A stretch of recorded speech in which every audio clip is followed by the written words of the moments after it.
Greg Cody is here to rescue us today, and he is in all of his self-promoting glory. He has come in with a piece of paper that has a website on it that is not real efficient in terms of website links.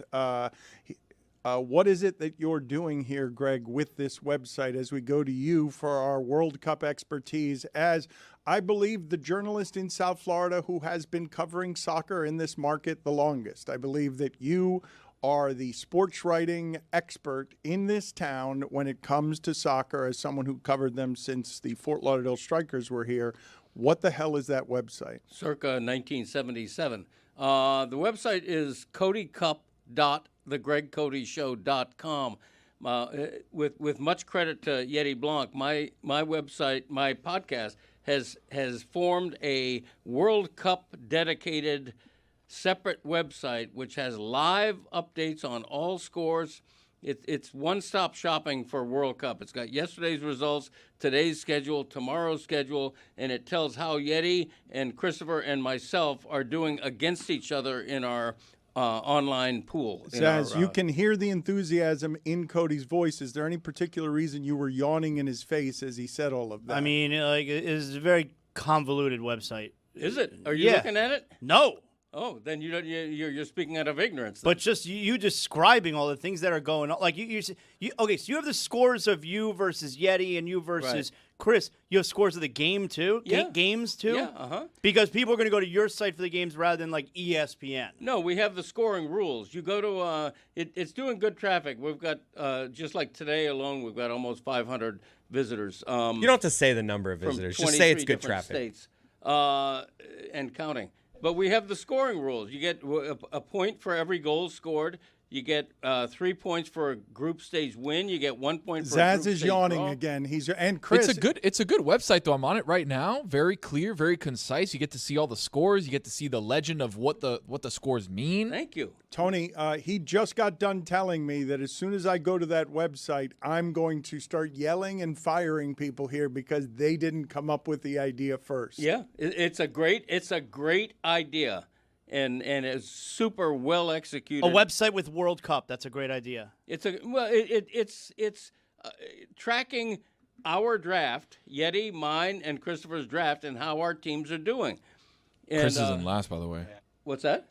Christopher's in last. It's a big day for me, though. Big day for me today. I got a lot of my teams playing. A bad day for me. I could have 0 points today because I've only got one team in play, and it's Algeria against Argentina. So this is another form, though, of you having an interest in you in a way that I don't think is interesting to others. I just told Tony here, I'm in this pool, and I'm so uninterested in this topic. I mean, it's like you created a site for your fantasy football league, believing that anyone outside your fantasy football league cares about your fantasy football team. No, but here's one of the things that's great about Greg Cody in general. The sports columnist's gift is usually to be able to tell what's interesting to others. Greg does not have that ability. It's only what's interesting to him. He doesn't care whether others are interested. He just assumes because it's him that people will be interested. So this is your World Cup fantasy team experience where you're like, hey, you guys want to know what I think and how my teams did? Because here's a website devoted just to telling you what I think about the World Cup and also yesterday's results, which you could get literally anywhere. Well, I just told you that the day has just begun and there's already been more than 500 visitors. So there are. Your son just told you not to say that as a brag when it's that few as a number. He knows that you're proud of that number. That's not that proud of a number to be. My dad does this with likes on his tweet. My tweet got 128 likes. I'm like, that's not what we're looking at. Football is back, Jack. The beautiful game is on a roll, and we'll have an eye on every goal, shouting magisterial. No need to back down. Just park the bus, stop the attack. Will the hand of God put your header back on track? Football is back, Jack. Mbappe's flying through the air. Ronaldo's here for one last prayer. Will Messi come out to play? Or is it victory for the USA?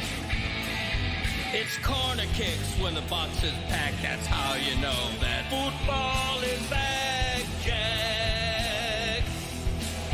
Let me hear you say, football is back, Jack.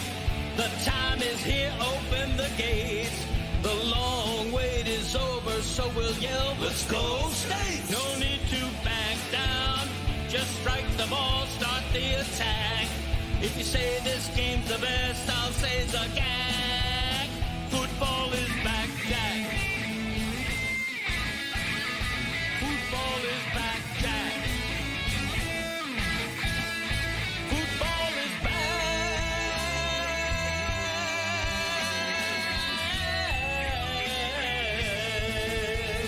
Football is back, Jack.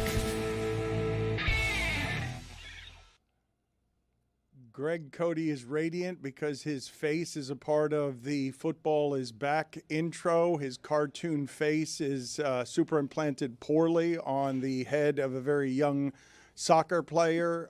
Jeremy has been sent to the post office here locally. We will check in with him to find out what is the truth about stamps. With Danny B awkwardly walking behind him. Greg, can you please tell me what you think a stamp costs? Because yesterday we were talking about this and we showed our ignorance as a show. I didn't come anywhere close to what a stamp costs. Jerry Seinfeld does a pretty funny routine on the Postal Service in general, in which he says, in order to not clog our roads with their inefficiency, it would be better if postal workers transitioned into just opening the mail, reading it, and then emailing us what it says, and then we can send them an amount of money for that. When you consider the fact that a stamp actually gets something from one place to another country or another state, it's actually a great value at almost any cost under $10, given that none of you would do it for $10. I wouldn't be able to get Uber Eats or some driver to do it for me. So I think it's actually an exceptional value. But Greg, what do you think a stamp costs? If I had to guess, and I don't know, I can't tell you the last time I put a stamp on an envelope, I would say 75 cents. That's very close to what was surmised yesterday. The last time I had used a stamp, it was 38 cents. So I was surprised to hear that number. I don't believe that number. It's why we've sent Jeremy to the post office. I don't think you can video in a federal building, but we're going to try and see if we can. You absolutely can. He should try. Okay, we're going to try and see if we can get him imprisoned while he's walking with Danny B. Danny B does look like a suspicious henchman behind him. The stunt Dan. Danny B's his muscle. Yeah, it is. He looks like really short security. Jeremy, can you hear us? Are you close to the post office now, or where are you in these proceedings? Dan, I'm approaching the post office as we speak. You're about to see someone walk out of here right there. That's the post office employee you can see. United States Postal Service. So what I'm going to do is not get arrested. I'm going to go ahead and walk in there. I'm going to ask one of these postal workers, one of these kind people working for the federal government. You don't know that. Something that should be properly funded. Whether or not the stamp has increased, how it's increased over time, how much it would cost for me to send a letter. I don't know the answer to any of these things. So I will report back in just a couple of minutes once I've got the answers. Okay. Anything else you want me to So you're not get gonna, answers to? you're not going to do this live for us? You're just going to do the reporting and then come out and inform us? How did it go over when you went home yesterday and admitted to people who love you how ignorant you are in general about stamps, because you were unaware of just about anything related to stamps? That's right. You didn't even understand that you had to pay to send mail. Yeah, that's right. So I knew that stamps cost money, and I processed that you had to put a stamp on a letter. I never thought about the fact that if a package or a letter weighed more, that you'd have to pay more for it. I've just always gone to the post office and sent out packages, or gone to UPS and sent out packages. So when I told my wife about this conversation, and I didn't necessarily say on the air, I did blank. I said, hey, have you ever thought about how much a letter costs? And the fact that, like, you're paying to send mail, my wife loves me a lot. The look of disdain and disgust that she gave me is not something I think I've ever seen in our marriage. So today's about saving my marriage, Dan. He thought it was like a buffet where you could just stuff as much shit in an envelope as possible. Yeah, and as long that's as you exactly can right. close the envelope, that's the price. I think that's one of the best bargains in America is sending a letter across the country for $1 or less. Who's complaining about that? Not me. I overstamp. I intentionally overstamp. I put 2 stamps on an envelope, even if there's barely anything in it, just because I don't want to be, flagged for not enough postage. So I overstamp. You are permitted, by the way, to take photographs or video for news purposes in publicly accessible areas like entrances, lobbies at the Postal Service. So you can go inside videotaping yourself. All right, I'll do it. Let's see. Okay, let's see what happens. I'm going to go here. wait in line. Okay, and we will find Just out. mention my name. One of the worst lines in all of lines. The post office is said, put it on the poll at Le Batard Show, is the post office generally depressing? Now that I think about it, you know how many people in my local post office are on FaceTime on WhatsApp? Like all of them. Screaming at each other with no headphones on. Greg, where are you? We will get to Giannis and Giannis developments in a second because things are heating up all over the place. There are a whole lot of people talking, and now this is an interesting report from Windhorse where he is saying the Celtics are on Giannis's list and he'd be willing to extend his contract if he were traded there. His representatives and him have tried to have a seat at the table during the process with the Celtics, and the Celtics say that makes them feel uncomfortable to have Giannis in the middle of that. I would assume that has something to do with Jaylen Brown's feelings. Yeah. No, like once you get into this kind of muck, I'm guessing that Jaylen Brown is already hurt, and you run the risk of him wanting out of there because this is something that he could take as insulting, even though I don't think it's insulting. Giannis is a better player than he is, but I don't think that Jaylen Brown looks at Tatum and says that's a better player than me. Like you may think that, I may think that, but I don't think Jaylen Brown thinks it. Right. Which do you think is more insulting then to Jaylen Brown? The fact that they believe that Giannis would be an upgrade over him, or that it's him that they're considering trading as opposed to Jason Tatum? It's not an insult that people would think Giannis is better than Jaylen Brown. What insult is that? Do you think that Jaylen Brown would have won with Chris Middleton as his second best player? No. Do you think that he would have won a title? Like I don't think it's insulting, but all this stuff becomes personal when you're talking about the ego that's at the top 1% of the top 1% of fighting for money. We talk about it's gonna become, like, I feel like it already is. I think it is too, The already. fact that his name is already being floated out to be traded to Portland, to Atlanta, Well, to and Miami, he to mentioned Milwaukee. something on, he loves Twitch. He mentioned something on his Twitch recently. The best of Jaylen Brown's yet to come, wherever that may be. That's not true. I mean, most players are formed by 29 years old. He's 29 years old, and while that's not old, he's not going to improve a whole lot. We can agree, right, that a basketball player's prime is in his 20s. It doesn't mean that he can't be great in his 30s. Giannis is 31 and is coming off of one of his best statistical seasons, even though I don't think anybody would argue that it was one of his best I seasons. mean, LeBron's doing great things at 40. Oh, well, yes, okay, but he's a total outlier. Jeremy, give us an update from the post office there. And speaking of what it is that happens with the stamps, one of the things that used to happen to me is when stamps were 36 cents, they would then increase the price. And I didn't have 2 and 3 cent stamps. So I Right. was paying 72 cents in order to make sure that my mail didn't get sent back to me. I was putting 2 36-cent stamps together and essentially paying 72, double the price. Yeah, overstamping.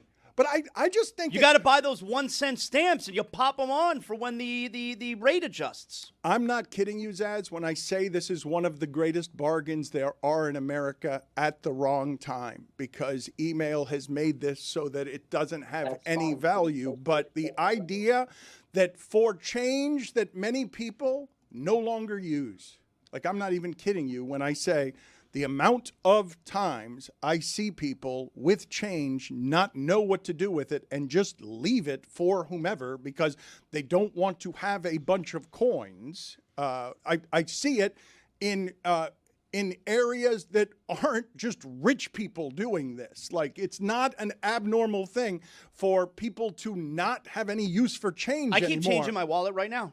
You have Really? coins in your Yeah. wallet? First of all, you have a wallet? Do you want me to get my wallet and show how many coins I have in it? Yes, please. All right, give me a second. Well, first of all, having of a wallet is something that they make fun of me for, but I've never had coins in my wallet.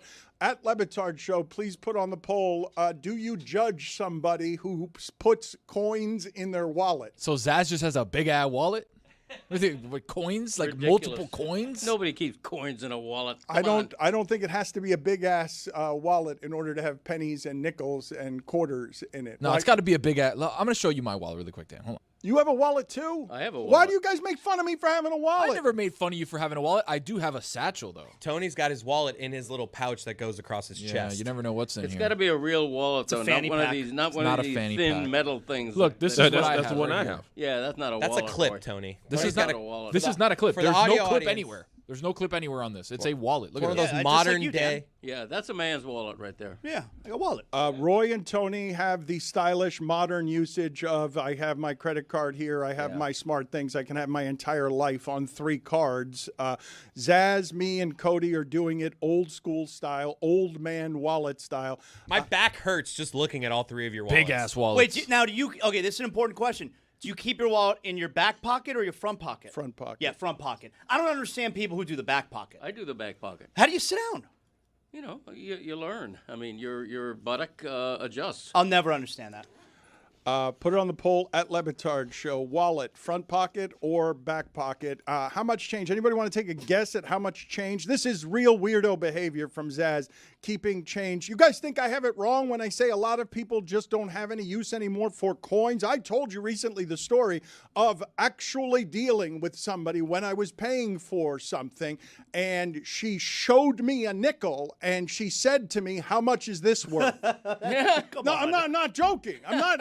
I can't make that up. Like, it happened, and I was just stunned by it. But there's been a real Should have said $100. there has been a real disregard for change in this country. I got something. I was at Publix the other day, and something came out to be like 301. So I was like, all right. I always got that covered. I was like, you're going to give me 99 cents worth of change here because I got $4. You're going to give me 99 cents worth of change? I was like, how about you do this? How about you keep the penny? You give me $1 back. And she did. That's when you switch to an electronic payment. If it's 301, if I was going to pay cash, now I'm going card. no, I give a penny. Wait a minute. What is Tony doing there where Not making sense. I got the $1 Tony, back. but your math, you tricked somebody because That's right. you were due 99 cents and you said you keep the keep the a penny, give me but you $1. didn't give them a penny. Like Yeah, no, I know. They got to eat that one. They eat that one. She gave me the $1, though.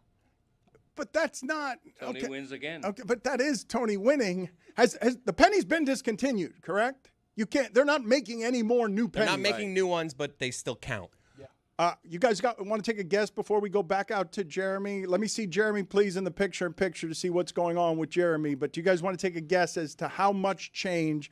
Zaslow, how are you going to do this? Do you have, because neither one of these wallets has a pocket for change. I mean, I think mine has a pocket for change. I've That's where I got keep my change. I've got 45 cents here. A quarter, a dime, and 2 nickels.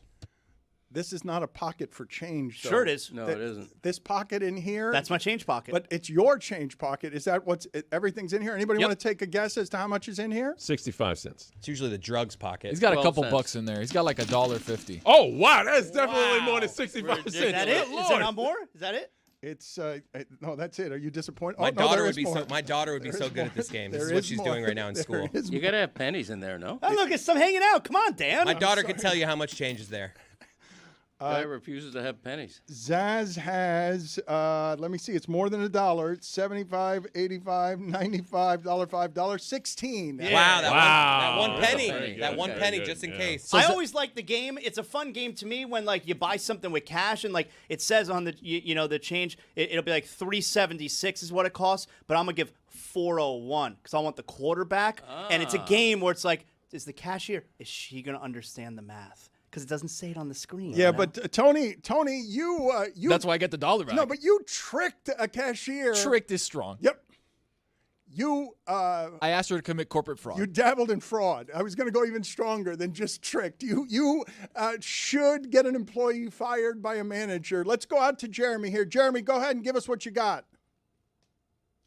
Thus far, guys, I have nothing. I've been waiting in line, and I'm going to ask the kind woman here in just a moment. I'm next in line for the price of stamps and how much they've increased over time. I mean, you were just talking to someone, so we thought you were. Zaslow, are you snorting because so far I have nothing? This is how post office lines go. Yeah, though. he's right on it right now. It's funny, though. At least people aren't looking at him It's in there. funny. Next, we should send him to a library and other places where he's got to be loud. Like send him to a Definitely no one's talking send in him that to, line. Send him to a church service. So quiet. ask him to go in the confessional booth. She's on the phone now. All right, Jeremy, raise your hand when you have something here that you think is worth going to you on because you're in the picture-in-picture. You, Dano. And I don't want to go to you again and have you say, so far I have nothing. I've moved 6 inches. Just visually, though, watching him be awkward is great. Actually, you know what? line. While we're out there, among all those people, Jeremy, in a quiet line, why don't you give us all of your Marlins enthusiasm on how it is that they should Great have idea, Dan. how they should have 4 All-Stars this year? Oh, Dan, I'm so glad you asked, and I'm so glad that these people are going to get to hear the propaganda I have to spew. Four All-Stars for the Marlins. Max Meyer, that's an obvious one, and he's going to be sent in by the coaches, by the players. That's how it works for pitching. Okay. The biggest arguments that need to be made are for Otto Lopez, Xavier Edwards, and Liam Hicks. Now, Otto Lopez was 5th in shortstop voting in the first round of voting. That's ridiculous. He leads the league in hitting. He's hitting near 600 in clutch situations. He has been the best shortstop in the National League. C.J. Abrams is great. Mm-hmm. Okay. That's totally fair. Can I ask you off camera? Can I ask you off camera and report back? Mention my name. I literally just need to ask you the price of stamps. You won't be recorded.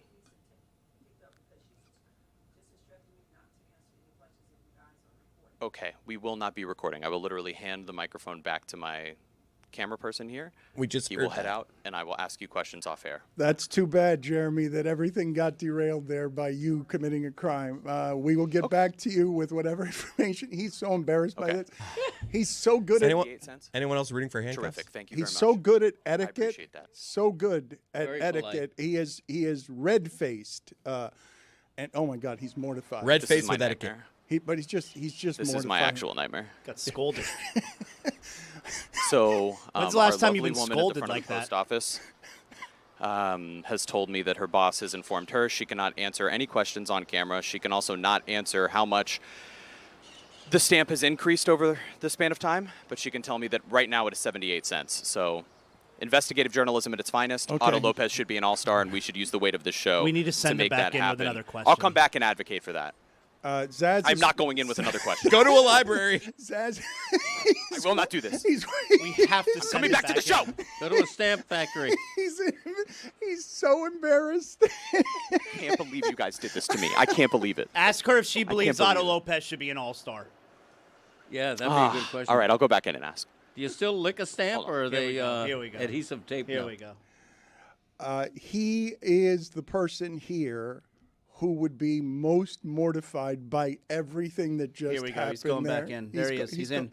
Yeah, but he's. Oh, he just gave the stiff arm to the camera. Oh no, Danny B, you gotta. We don't know what he's doing in Run there. through, Danny. No, Go, Danny. no, Go. We don't want to be we don't want. I don't know what the consequences are to doing federal felony. They're to Jeremy, I not see you. this on my algorithm all the time. People get mad in there, but you are I asked allowed. the 3 people in line if Otto Lopez should be an all-star. All 3 said, I don't know who that is. I'm sorry. Okay, very good. Olo. Very good. Thank you, Jeremy. Good work by you. Olo. Yeah, whatever. That's Otto Lopez's nickname. Appreciate your work. Yeah, Otto Lopez Do you think is. Otto Lopez should be an all-star? Sorry. Terrific. Sounds like a no. This Was he is fifth in funny. voting? What Jeremy just did is funny. My wife yesterday, this is not a joke, okay? She's exercising on the beach, and a reporter for the World Cup comes running at her and wants to interview her about the World Cup. And she doesn't know anything about the World Cup, and she just starts running from him. And so he starts saying, I'm from Argentina. And she's like, yeah, there are a lot of people here from Argentina. She's running from him because all over South Florida, there are international reporters who are looking for, turn off his microphone, please, who are looking for just anything World Cup related flavor. Greg Cody, you were at the game. Yes. You were at the game last night. Everything was covered up. There was everything because you're not allowed to have sponsorship that's not the official sponsorship of the World Cup. It's not Hard Rock Stadium. It's Miami Stadium. Yeah. And what are some of the other things that you're seeing out there? And what did you feel last night as our soccer guy? Yeah, there was nothing like the Coke machine doesn't have the word Coca-Cola on it anymore. Really? I mean, FIFA. I mean, I'm using. I think Coke actually might be a FIFA sponsor, but I'm using an example of that. Yeah, FIFA's ridiculous. Miami Stadium. It should be called generic South Florida Athletic Facility. I mean, it's crazy that I call it Hard Rock Stadium just to tweak FIFA, but it's I heard silly. they were bothered by that. Yeah, they were bothered by that. They're going to revoke my credential. I saw in a press box in California at one of the World Cup games. They were literally had tape over the brands of like sauces and condiments in the eating area for the press. Yeah, it's nothing. ridiculous. Not a public area. Commissary? In the commissary, the eating area. Like this is absurd. By the way, I want to say that the crowd was great last night. Uruguay came out strong. They had like 85-90% of the crowd was Uruguayan supporters. But the capacity was not quite met. It was a crowd of about 2,000 less than capacity, but that's pretty good for a 6 p.m. weekday start. You don't have an illustrious team in there. Uruguay's only World Cup titles were like in the 1930s and 50s. The first one, I believe. Yeah, the first one, and then like the fourth one. But it was a great crowd. Not many Saudi fans there. I figured. Yeah, but listen, there's only like 3,000 native Uruguayans living in South Florida, so they traveled for this game. But Saudi Arabia did not so much. But it was a great game. It was Saudi Arabia was thrilled with the tie. Uruguay was disgusted with the tie, and that's the way the World Cup works. I feel like people were complaining a lot about yesterday's results because they were all draws, but there was some good soccer yesterday. Oh, I thought the goalkeeping at the game yesterday here was unbelievable. Oh. That was a great game, I thought. Well, the Saudi goalkeeper had 9 saves, which incredible. is a huge number for World Cup. Well, but the goalkeeper of the day was Kawawede, right? I guess it's pronounced Cape Verde. Is that how we're saying it in English? Cape Verde. Yeah. But their goalie is, what's his name? Vozina. He's 40 years old. And the idea that they tied Spain, one of the real world powers, and everybody found out about that goalie yesterday. See, what's happening here with the sport is, of course, you're going to get a lot of complaints about 4 draws yesterday because it's people who are coming over to the sport for the first time, a lot of them who want to be interested in it. Obviously, the people who love soccer think all of that is fascinating because you're talking about stakes. And once you put stakes on something, it almost doesn't matter that Game 5 of the NBA Finals was a terrible game, 94-90. If you put stakes on something and make it worldwide enormous, of course, people are going to lap it up. But 4 ties yesterday, if you're trying to entice the newcomer, and a couple of them are 0-0, that's a hard way to do it. Like, no matter how much you tell me it's a beautiful game and there were a lot of chances and a lot of corner kicks and a lot of saves, 0-0, it's going to be hard to convince an American that a 0-0 game of any kind was a good game. Football game, baseball game, basketball game, obviously not, but any kind of 0-0 game, you're going to have a hard time. Even Zaz, who loves defense, you're going to have a hard time convincing people who don't love or like soccer or know anything about soccer to appreciate the strategy in 0-0. Well, but that's the most talked about game of the World Cup tournament so far was that 0-0 game. The idea that Cape Verde would have a draw against a Spain team that had been the betting odds co-favorite along with France. Now they're second. They're certainly still going to qualify, Spain is, but Cape Verde came out of nowhere. And Curacao almost won a match, and they're the smallest team in World Cup history, with a population of about 150,000. Those are that's the beauty of the World Cup, is that the powers don't always win. Germany lost 7-1. They lost 7-1. But What are you no, talking about? They were I'm ahead, telling you guys. They were ahead to. They were Wait a ahead No, to they lost Germany. 7-1. They lost I know. 7-1 to Germany. Guys, my dad is right. It was 1-0, Right. and they got a goal. And I'm You telling can't say they almost won. Oh no, I don't. I'm sorry. I thought he was saying it was a cool moment because was a them cool moment. Curacao getting a goal against Germany. This is their first World He Cup. said they almost won. Okay, I'm sorry then.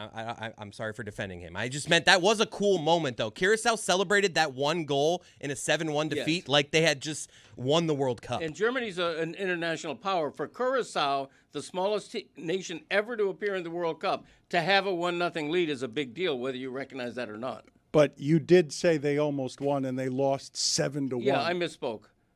It is wild though. I Just don't keep track of every single final score. That's why Well, you your go to the website Cody does, Cup yes, website. of course, Yeah. yes. the power of the World Cup though. Vocinia going from 50K followers to 6.3 million over a couple days is pretty insane. It is, though, and I know it's very soccer, and I love soccer, but it is always going to be a weird thing when you watch Spain and Cape Verde, and Cape Verde is just so excited with the result.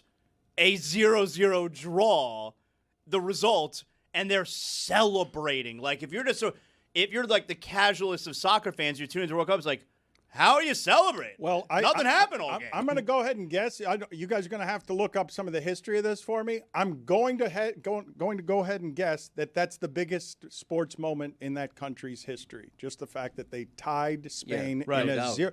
That there is no other sports moment that country has. They got a point against Spain. That No doubt. that would come close to the stunning result, because that is a stunning result. Spain, he just mentioned betting favorite, but Spain is an international power that's always one of the betting favorites. So it is, if you can look up some of the history for me, any history you've got, because I don't know anything about what the country's history is with sports, but that's why they were that excited.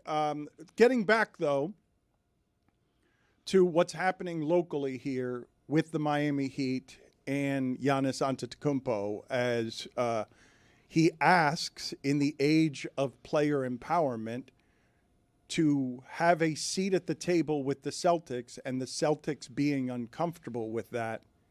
Should they be? Because some of the reporting here is about the delicate feelings of Jaylen Brown, and I don't know what the Celtics actually owe Jaylen Brown here.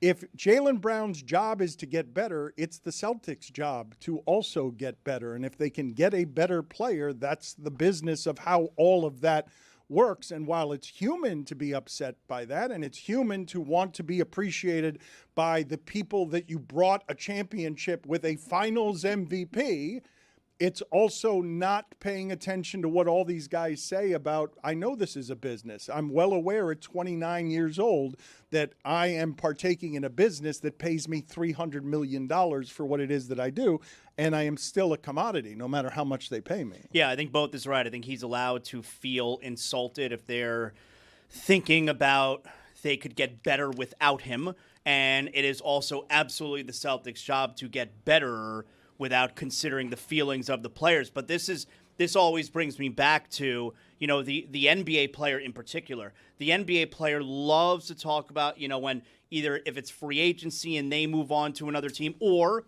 they request a trade even though they're under contract with said team, and the NBA player always falls back on, it's a business. It's a business. And when the team decides to do business, like in this case, that becomes very, very personal for the player, and then feelings get hurt. Right. Dan? I mean, in this case, real quick, Giannis, he's playing both sides, right? He obviously wants out of Milwaukee, but he's going to throw flowers and beautiful prose at the city of Milwaukee when he does leave. So he can have it both ways. I don't think he's going to leave a villain. I think he's going to leave one of their greatest all-time players. Insulted. You think Jaylen Brown has a right to be insulted that the Celtics would sniff around about how to get better? I don't know. I don't think he should, but I get that he absolutely will. The player is always, especially I won a championship with you. I was finals MVP. It's insulting to me that you think you can get better without me. I don't think it should be insulting. They will be insulting. Okay, but let's examine this for a second, because I'm not willing to go to insulted. I'm willing to go to hurt. I understand why that would hurt. Insulted doesn't make any sense. I think to they're me. the same. I think those are the same thing. Oh, but they're not, because when you're hurt, you think your employer cares about you in a way that is. This is not a referendum on Jaylen Brown not being good or not being valuable. It's no insult to trade for an immortal. Like, when all of this is recorded at the end, Jaylen Brown's history will not be what Giannis's history is. That's no insult. That doesn't. Sorry, Jaylen Brown, you're not one of the top 50 players who have ever played basketball. Like, I'm not insulting you by saying that. And that's never going to be the way he sees it. Right. Never. Yeah, pain, hurt, and insult are both a product of ego. I mean, his ego's bruised, and he hurts, and he's insulted. I believe that. Jaylen Brown, you come up to the lie detector test right now. Who is going to be better the remainder of their career from this day forward? And Jaylen Brown's going to swear to you that it's him. Swear to you. He thinks he is better moving forward for his team than Giannis, without a doubt. Good news, Dan. Cabo Verde's successful emerging basketball program is one of the top emerging programs in Africa. They had a historic victory that qualified them for their first ever FIBA World Cup in 23 when they beat Venezuela 81-75. Walter Eddie Tavares stands 7'3", emerging player out of Africa. Very good for Real Madrid. Again, I just wonder which is the more insulting part for Jaylen Brown. Is it that they believe Giannis is better for their team than he is, or is it that, wait, why are you moving me for Giannis and not Jason Tatum? That, I think that's the better question. Right. It's understandable. Jaylen, he thinks he just won a championship for them.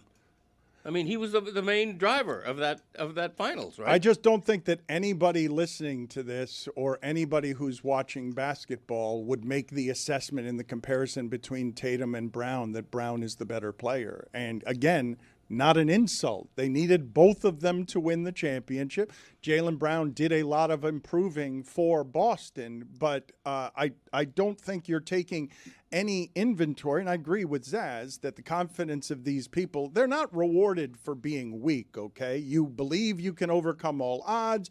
You climb over an assortment of things to get to the very top of the sport. You need your ego as a function, a weapon, and as fuel to get all of the things that you want. You can't lack confidence doing what these people do, but that self-assessment, while not delusion, is inaccurate. Like, anyone making the measurements on this sort of thing would say that the Tatum future is better than the Brown future, unless you're counting Even for coming injury. he just came off this injury. I guess if you're counting, okay, if you're now a doctor as part of the diagnosis, and Brown can say he knows what Tatum is going to be going forward coming off of that injury, I suppose he could assemble that argument. He could also look at this season and say how good they were during the regular season. And he could also say we were doing fine and we would have beat the Sixers if Tatum hadn't come back. He can say that. It wouldn't be true. They won the championship because they needed both of them. But it is what happens when you get finals MVP.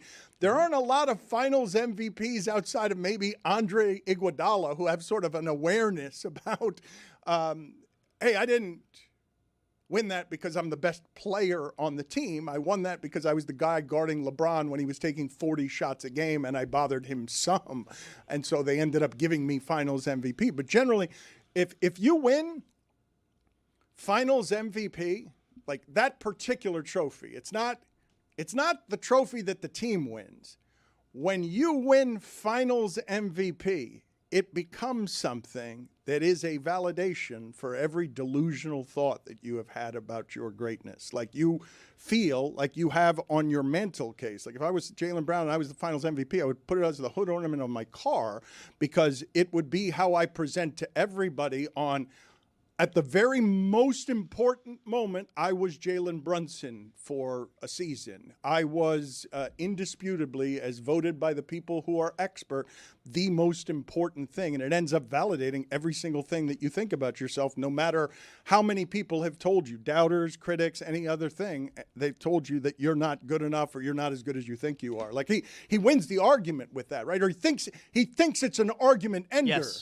Yes. It shouldn't be a think. It should be a yes, because in the biggest moments, you stood up taller than everybody else and made something happen. Yeah, I mean, a finals MVP means you are the ultimate clutch in the biggest stage, and you always will be. You always will be an NBA Finals MVP. I do believe if they're not there yet, I think they're really close. Because I know you're saying the Celtics, they're uncomfortable right now with a seat at the table directly with Giannis because of what that could mean to a player who maybe they don't wind up trading for Giannis, and that being Jaylen Brown. I think they're close to a point of no return, where because Jaylen Brown strikes me as a pretty sensitive guy with this kind of stuff.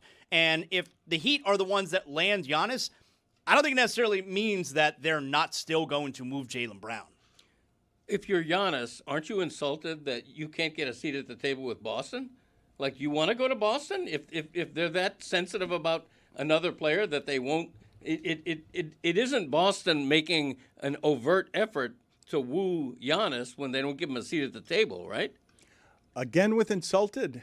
Yeah, You know how fragile the egos of players are? You don't think they take insult from, being the subject of trade talk, or in this case, not being allowed to get a seat at the table with a team you're considering going to? I'd be insulted by that. Can we just talk about how angry Heat fans are going to be if he goes to Boston? Oh, my God. Especially because they're Heat fans. The Heat's been linked to Giannis for what seems like 3 years now. And then the Celtics just swoop in and get him? Yeah, that's ridiculous.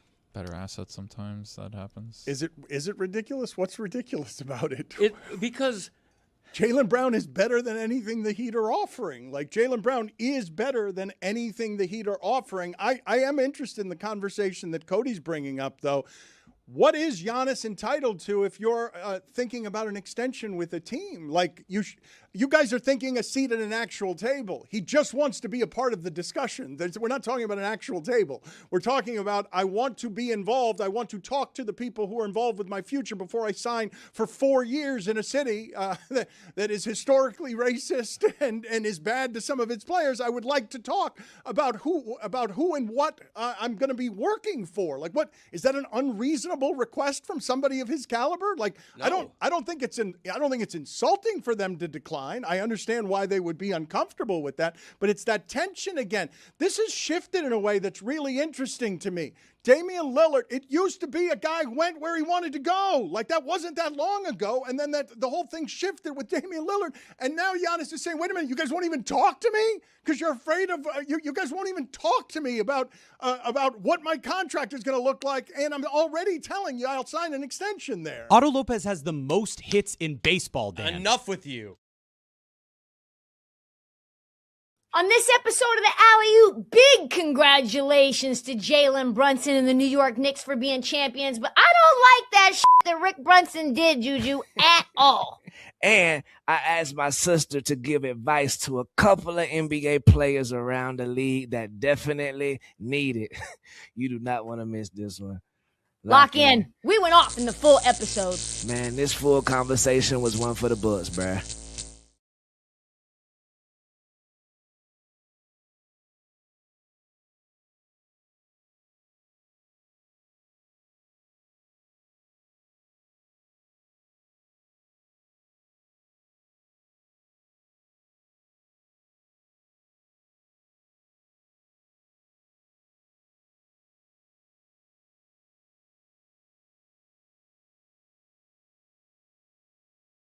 Are you ready to do your catchphrases? I heard there's some controversy around it's the Greg Cody Show featuring Greg Cody.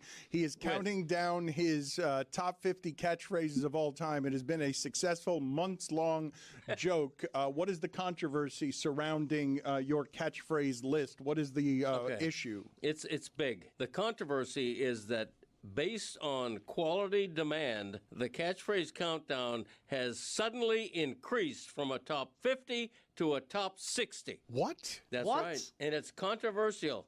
Of course it is. You told us it was a top 50, and we told you it was something you were making up as you went along, and that you weren't going to get the numbers right, and now you just changed it. He botched it to such a degree that there are so many good ones left that we're just pushing all the I knew that was going to happen, though. That's exactly what we were saying. Your brain beating me. How did this happen? What was the ruling? What did the committee get together and decide? How did it happen that it got expanded? Now, no one's going to complain about this because more catchphrases is great, but we told you this was going to happen, and we told you this was a sloppy list by you. The others, they all learn from me. Yeah, right. No, I looked at all the catchphrases remaining, and there was only 14 left, but there were like 20-something good ones. So I'm like, thank you. Let's go. Wait a minute. So how did you do it, though? Are there now? Is there now a new list, 50 to 60, or what are you doing? Everything that's been said is just like what was 50 is now 60. Yes. There were 14 left, and now there's 24 So we're left. not in the top 20 anymore? Now we're at 23 we were and 24. in the top 20 of the countdown, and now we're at 24? I'm telling you, they're bangers, though. They're just bangers left. There is nobody that's actually upset about this development. Come on. You've got to honor the list, though. I'm telling you, I got a peek. I don't know the exact order, but I got a peek of what the top 10 looks like, and it is just banger after banger. Yeah, Yeti hated it. He's against it. Yeti thinks that we should just make him live with the world he gave us. Should. Like I asked you several times throughout this whole process. Have you thought this out? Have you planned out the list? You know that there are 50. You kept assuring me that you have it all under control. Driver comfort is paramount. Wrong. You know, part of the beauty of me is a bit of serendipity, a bit of You're the kind of guy. unpredictability. And so the same is true with this list. Okay, whenever you do a countdown, Zaz, bank this information for your future. Whenever you do any sort of a countdown, controversy is good. You want somebody to say, that sucks, that should be lower, or that's, wow, I can't believe that's not higher. So wait, so what used to be 50 is now...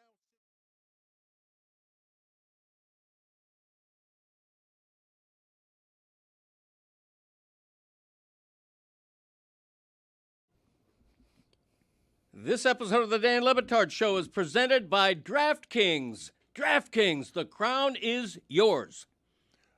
Greg, do you hear your stomach? No. You don't. So you don't hear the sounds your stomach is making when you, on an empty stomach, drink a bunch of coffee and then clearly have rumbling that I can hear over here, even though I've got headsets on and I am now beginning to feel vulnerable at home because of the amount of times I have to ask my wife to repeat herself because my hearing is going from wearing headsets for 22 years. It makes it so that I'm asking her all the time to repeat herself. I can hear your stomach through my headphones with bad hearing. Zaz, do you hear? Yeah, no, I do. And I suffer from the same thing as Dan does with the hearing at home. Although I don't feel bad about making my wife say things loud and repeat herself. Right. I don't know why you feel vulnerable. Speak up. Speak up. So you claim you're hard of hearing, and yet you claim to be able to hear what's That's how going loud on it is. in I my can't stomach. believe that you don't hear it. No, not at all. Normally you feel something like that. More than That's you the hear other it. thing, though. That's the other reason that I never understand it. You neither hear it nor feel it when it's clear you have dancing swords in your stomach. No, not clear. Dan, when are you going to transition from what? What did you say to eh? Yeah. Oh, the poppy, huh?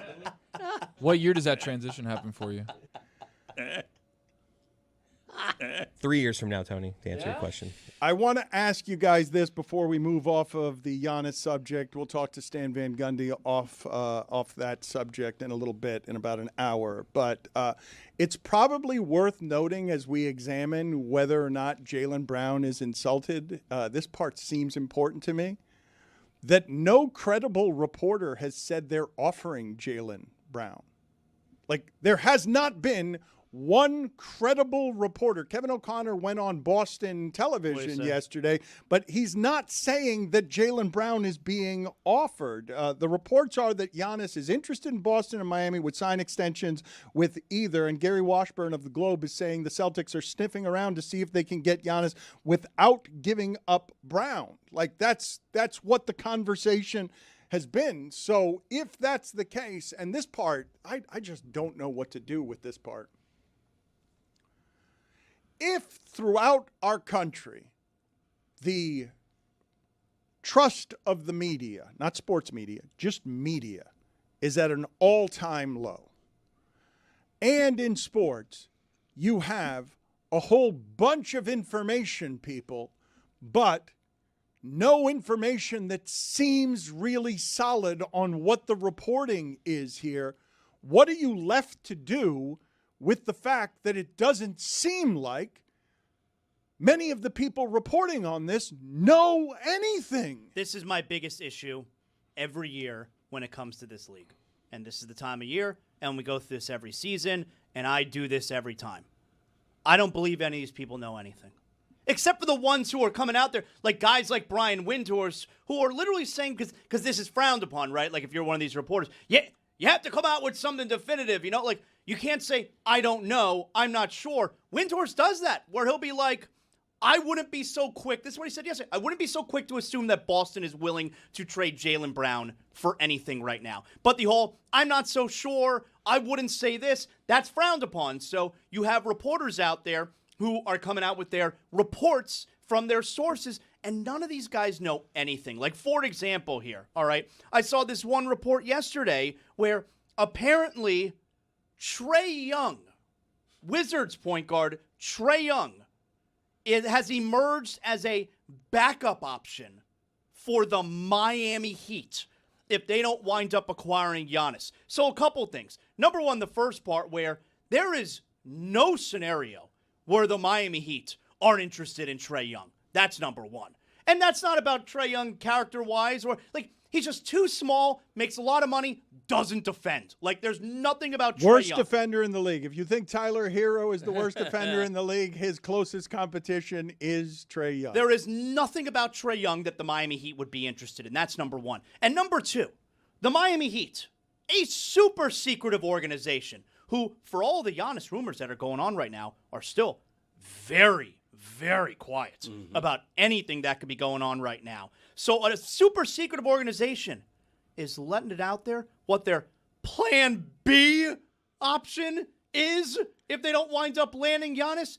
Get the hell out of here. These guys don't know anything. Yeah, and even the so-called reports tend to be couched in vagaries and have asterisks on them and have hesitation in them. Nobody knows anything for sure, so everybody's afraid to say anything that sounds the least bit definitive. The only person that knows right now is Giannis. He probably has a pretty good idea where he's leaning. Nobody else. But knows. how fair is this? How the general climate of everything that we're talking about here? I wouldn't say that nobody knows anything because there are plenty of people who are informed. If Shams says it, if Woj used to say it, Windhorst is very credible. They are locked in with sources. Stephen A. Smith's sources in basketball are very good. But how fair is any of this if you're someone like Jaylen Brown? We know that Tyler Hero's in his feelings, even though the Heat are a private organization. How fair is any of it if what Zaz is saying is true? If reporters don't know anything, if no one who's credible has credibly reported that Jaylen Brown is being offered by the Celtics. No one has said that. And we're talking about whether he should be insulted when it's just a bunch of people talking. They might as well be around a urinal. Like they happen to be on television, but they might as well be around a urinal given that no one credible is reporting anything about Jaylen Brown. And everyone's talking about whether he should have his feelings hurt or whether he should be insulted. But ultimately, when the local reporters start talking about you, like you mentioned Kevin O'Connor. Kevin O'Connor is going on NBC Sports Boston, the local side of things, and saying, hey, I doubt Milwaukee would want Jaylen Brown. I doubt he'd want to be in Milwaukee. But if Giannis wants to win, the obvious place for him to be is Boston. And they just need to find a third team to take Jaylen Brown. When the local media starts talking that way, we've seen it. Tyler Hero has had to go through this every single offseason of his entire career. And going through that has been difficult. He finally got to a space where it was like, okay, I could block that out. He has not had quite the success. You guys mentioned it in the local hour. Jaylen Brown is a finals MVP, the one time they've won a championship with this group. He must be looking at the local side of it and saying, wait a minute, Bill Simmons, the guy who cares about the Celtics, is saying, trade me, go get Giannis? Kevin O'Connor is suggesting that? That should put Jaylen Brown in a position where Jaylen Brown says, hey, you know what? I don't want to be here. I want a trade regardless of what happens. Get me out of here. This is all a propaganda war, it feels like, from all these big media hubs of Boston and LA and Miami, and everybody's looking around saying, all right, the Heat had their offer. Boston was nowhere near. All of a sudden, this Heat thing starts to become real. Boston needs to jump in and start, moving the propaganda machine. Simmons comes out and says stuff. O'Connor saying stuff. It's all just a media psyop to see who can get Giannis first. Man, Windy doing a hit from a bathroom, though. And he's just like, I don't know shit. Wall, like, on a stall, and then cueing the flush. He did it while, like, taking his shit. That's what he's doing. Why are they talking around a urinal? It used to be you talked around a water cooler. When did the urinal take over? That's when you don't know anything. You talk around the urinal, Dan? I never. I'm silent. I do love a good bathroom conversation. As long as they're they're not right next to me. If they're at least like a urinal over, I'll get a little how's it going. Really? I am more likely to be quiet in that scenario than just about any scenario that is anywhere that you could present to me. Well, how's it hanging? No, that's not. I'm not with strangers going to be talking at a urinal. At Le Batard I like your watch. Show, at Le Batard Show, put it on the poll.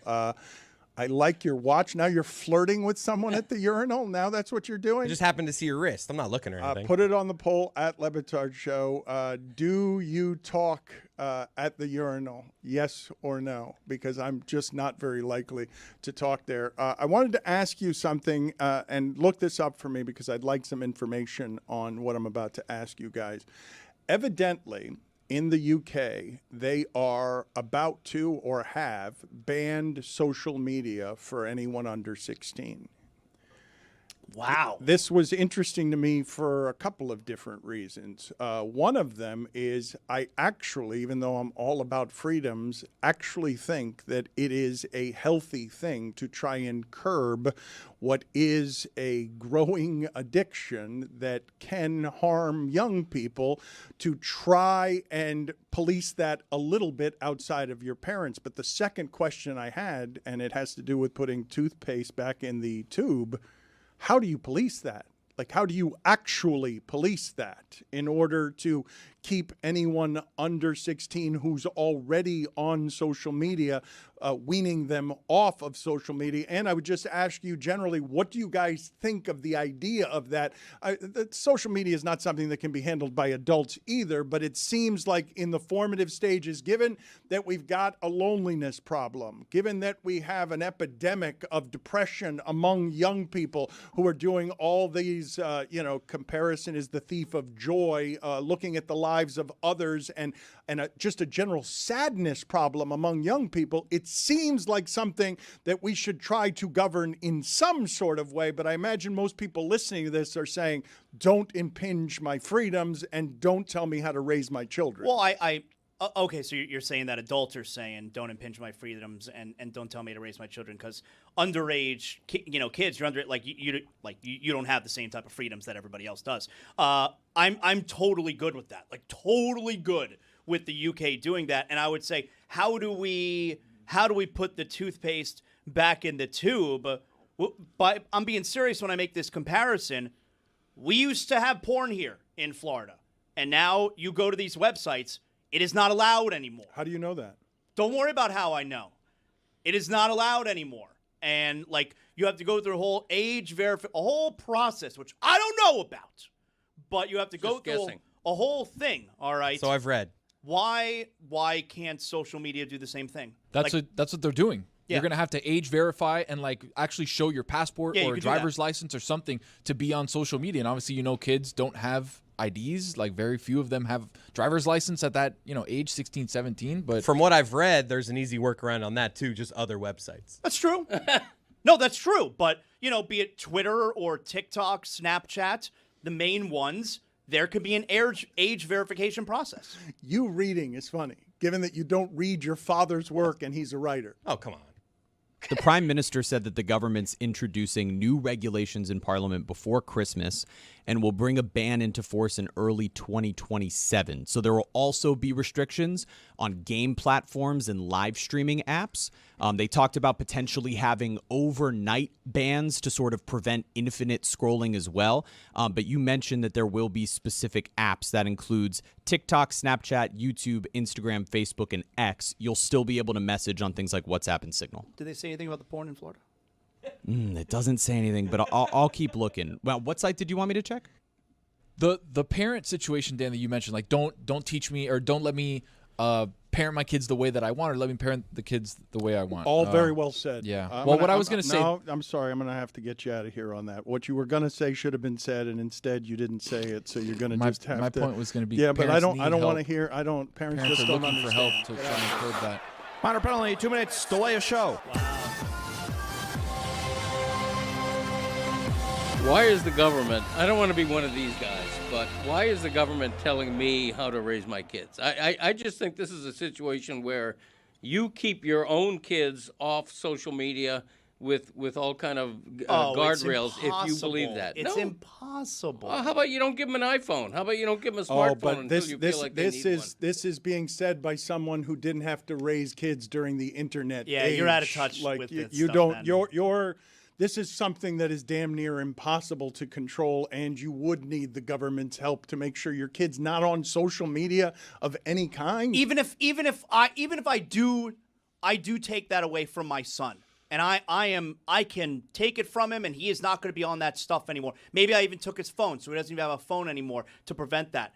You go to school, all the kids are on it. There's a huge social aspect to it where even if I can police my son, now he's the odd man out at school. He's the only one who doesn't have it, even though I am doing a good job as a parent. Okay, but I have an 8-year-old granddaughter, and I care about her habits as I watch her growing.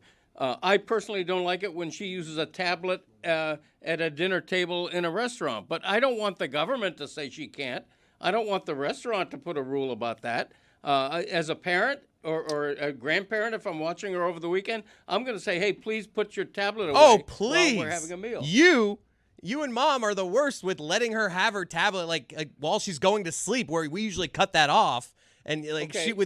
she gets home with you. She's like, yeah, I had my tablet till like 11:30. Well, I'm just saying, you're sitting here preaching something, and when she goes to your mother does that. that's We disagree on that. it's Nana's fault. Okay. You've never heard me defend you, because I know you and your wife have an issue about this, about her using a tablet at a table. Go on. I agree with you, and I'll say it loud. I don't personally like that, but the larger point is I don't want the government or a restaurant to tell me how to parent. I want to tell my own daughter or granddaughter, hey, let's have a conversation here. Put that down for 20 minutes. Let's be humans. Yes. Well, but let me understand what you're saying here, because generally speaking, it's easy in sort of the utopian hypothetical way to just sort of say, don't want government in my life that way. And of course, nobody wants government in their life very much invasively. But government does make rules about what age kids are allowed to drive. Government makes rules about what age you have to be to drink, for example. And that's danger to others. But what about if you're... We love it. All Tony was trying to say was that parents want an excuse and want help to be able to have their kids off of social media. All the apps that Jeremy Taché mentioned are all very dangerous apps for kids to be on. And all he was saying is that they need help.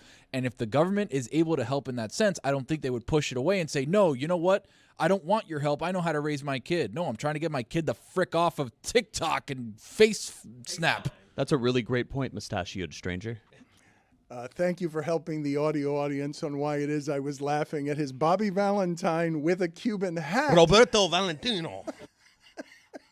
He came in disguise after serving his penalty and then stood in the exact same spot Tony was in, but he fooled me because he had a mustache. And I'm like, who's this handsome stranger who speaks correctly when he's trying to speak into the microphone? Here's Tony from earlier in the show, Zaz. You laughed at him. You tell me what was happening here with Tony and just speech and understanding. The parent situation, Dan, that you mentioned, like don't teach me or don't let me parent my kids the way that I want, or let me parent the kids the way I want. Well said. Who was that?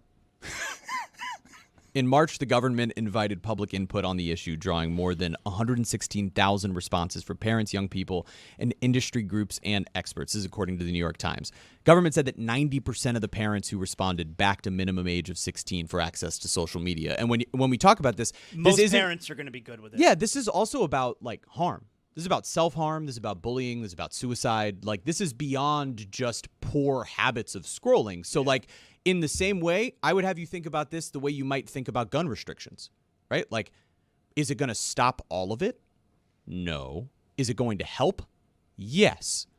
It doesn't have to be gun restrictions unless you're going to the far extreme of suicide, which is not an illogical complaint to file.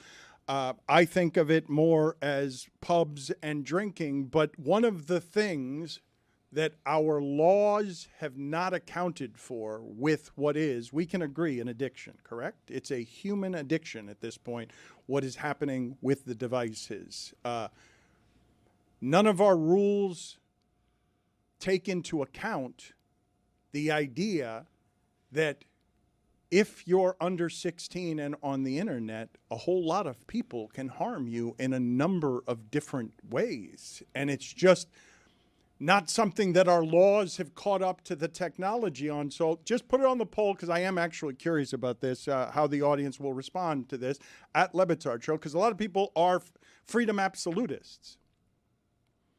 Should there be government regulations on your 15-year-old's internet use? Because I think the UK is ahead of the curve here on trying to do something about what is clearly a problem.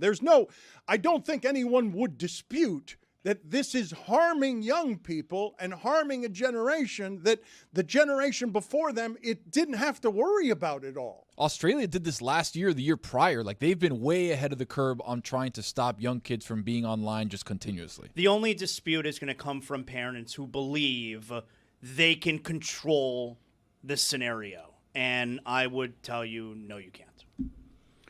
I wanted to ask Greg Cody, our football expert, I don't know if you saw this, what Calvin Johnson had to say. Calvin Johnson was talking about his single-season record and the idea that he has, more passing yards receiving in a season than anybody. He says the guy that Stafford did it with Calvin Johnson. He says that Puka, if he stays healthy, is the guy most likely in the league to beat him when it comes to single-season passing yards, which is kind of crazy when you consider they had Cooper Kupp doing the same sorts of things that Puka was doing. But the quote that Johnson told the Detroit Free Press was, that would be kind of dope if Puka did it. I'd have to go to that game if he did that because I like Puka. And then this sentence, he's getting some crap out of his system that's just a young guy. But I think he's an awesome dynamic receiver. So getting some crap out of his system is going to rehab.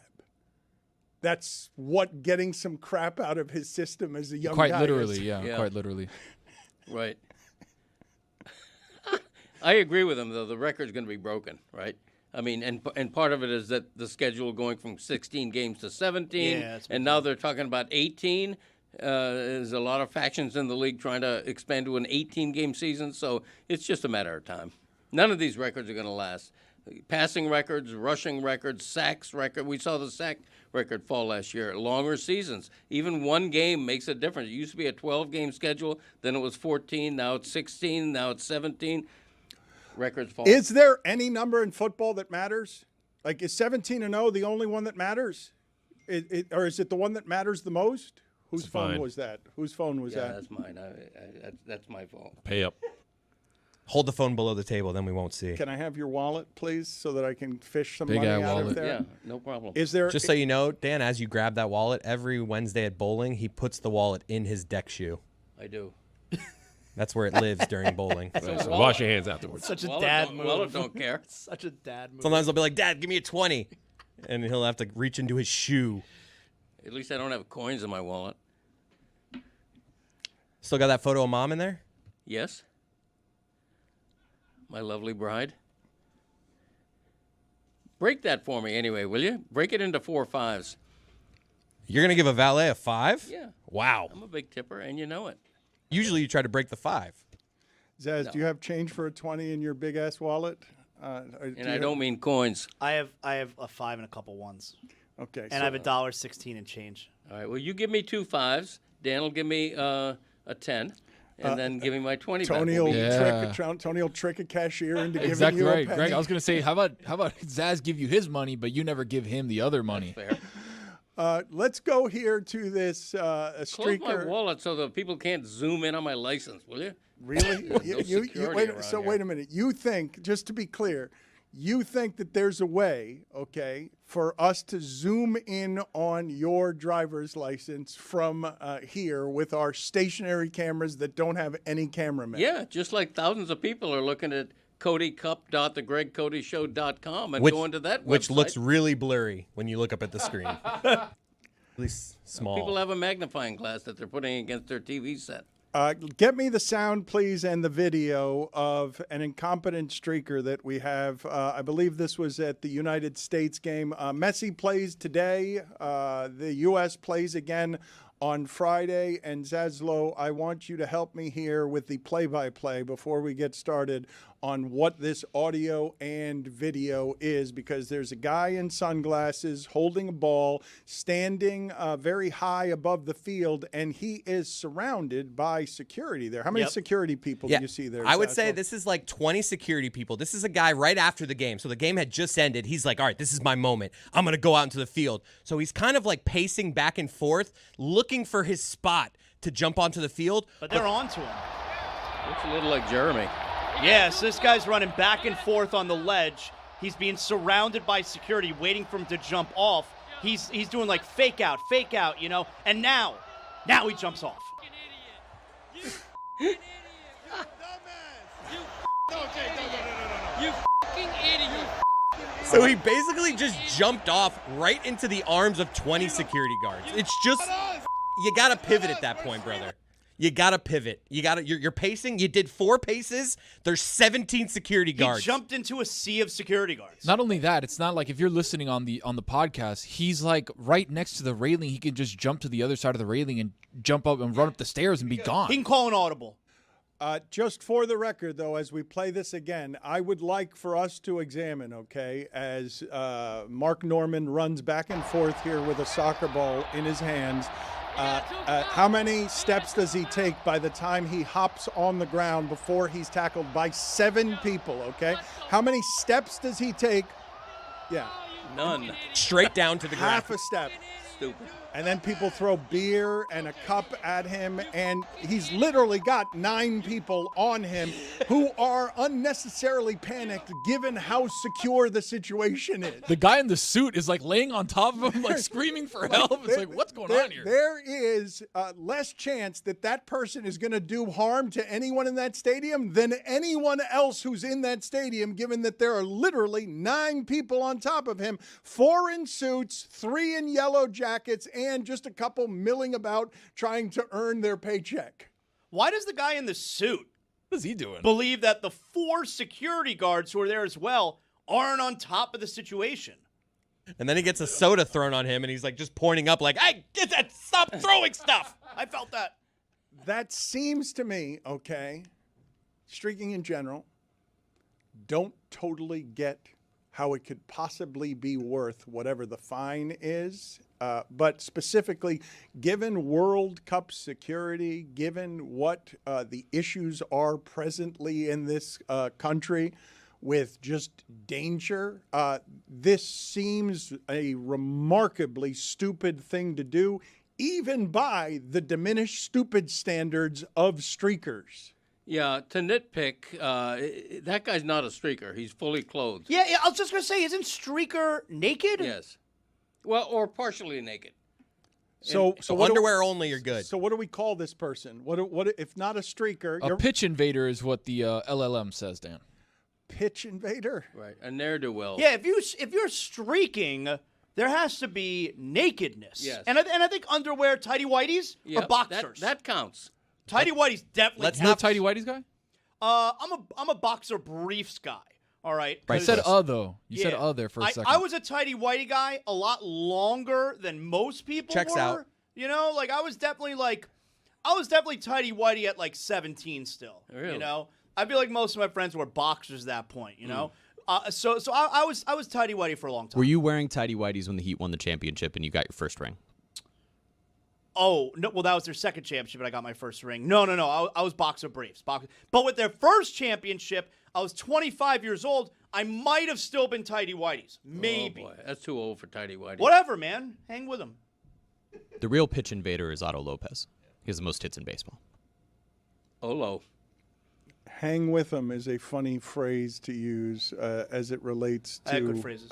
tighty whities. When you I have guys a photo of Zaz up right now. correct me on streaker, pitch invader, if I had said that on first reference to the audience, they wouldn't have had any idea what I was talking about. There's a pitch invader here, and it's not. Streaker is an all-purpose word, whether the person is naked or not, for somebody who's streaking across the field. Because But this guy wasn't. But in old school, if somebody had jogged alongside Will Ferrell with clothes on, we would have said, there's one streaker here. Like, buddy, I thought that the phrase streaker is because you're streaking across the field, that it doesn't actually have to do with nudity of any kind, that nude is a bonus, tighty whities is a bonus, shirtless is a bonus, but that streaker itself is talk for what you're doing across the field. Do I not have that correct? Do I Yeah, have it? you're do I- wrong. So I'm wrong? Yeah, you're wrong about that. And also, I would question whether this guy was a pitch invader because the pitch is the playing field. He was not near the So playing he's a field. sideline invader. Yeah, what I should have right. said, a sideline invader, is He's what a I should have failed said. pitch invader.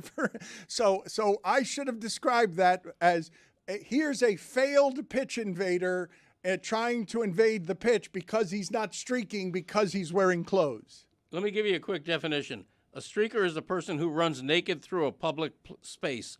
People streak to get attention for a prank, as a dare, or as a form of protest, typically at sporting events and public gatherings. The first recorded incident of running naked in public by a college student in the United States occurred in 1804 at Washington College when senior George William Crump was arrested for running naked through Lexington, Virginia, where the university was located. He was suspended for the academic season, but remember, he later went on to become a U.S. congressman. See, like you would think if he was the first one, it'd be called crumping, right? Instead of streaking. That's a dance, though. there had to be so many Georges in that time.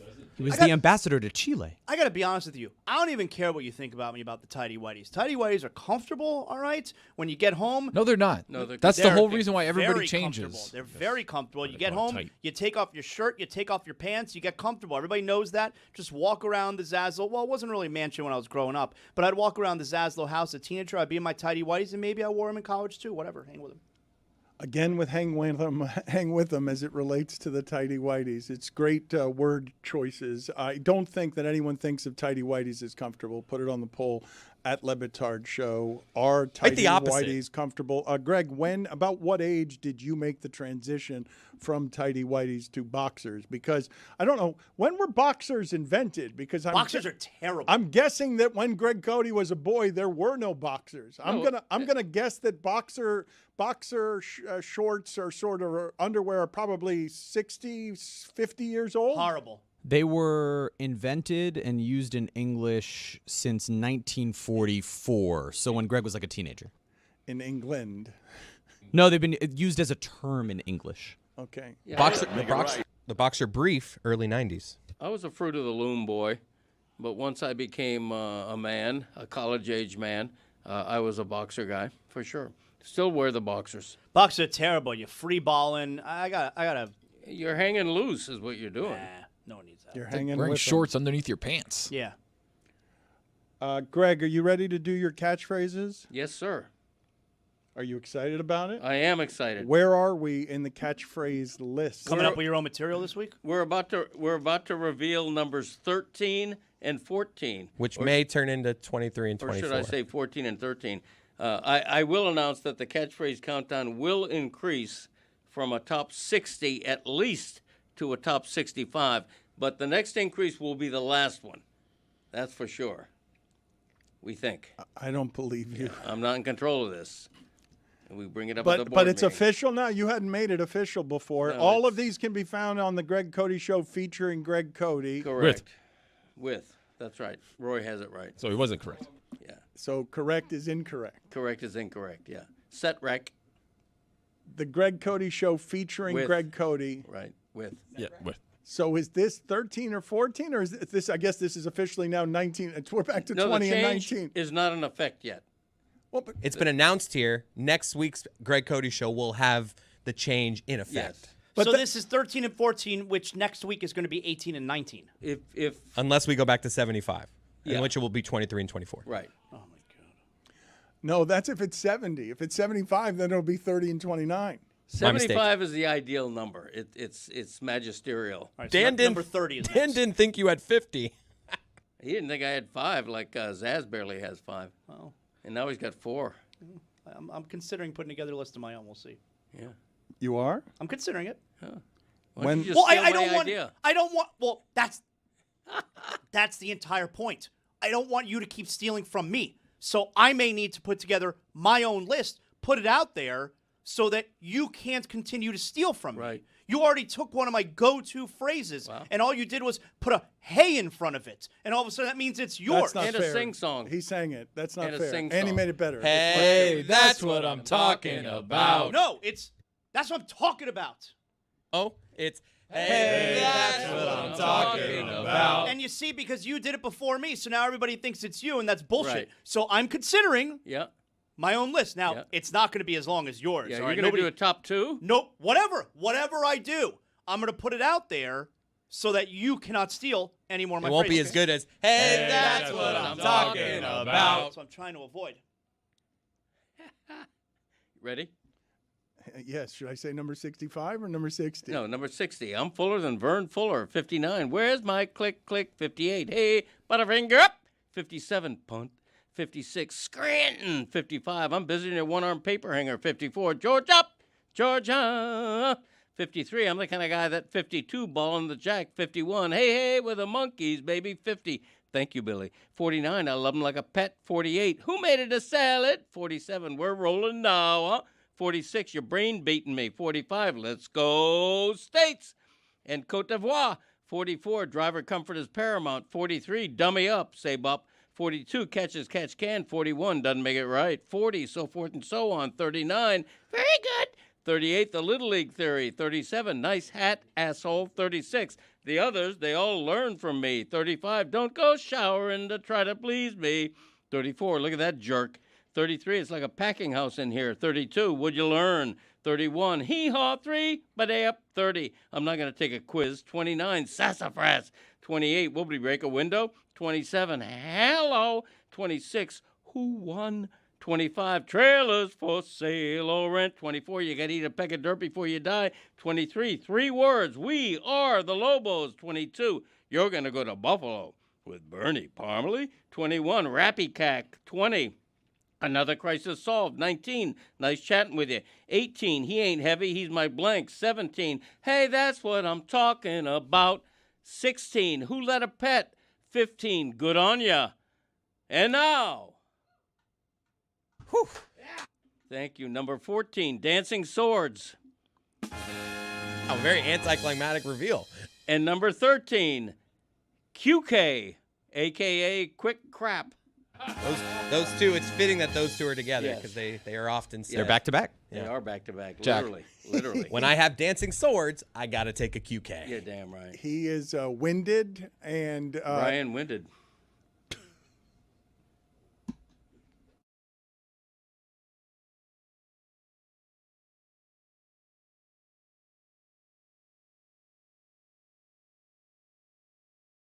On this episode of the Alley-Oop, big congratulations to Jalen Brunson and the New York Knicks for being champions, but I don't like that shit that Rick Brunson did, Juju, at all.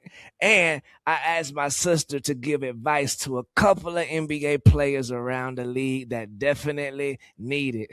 You do not want to miss this one.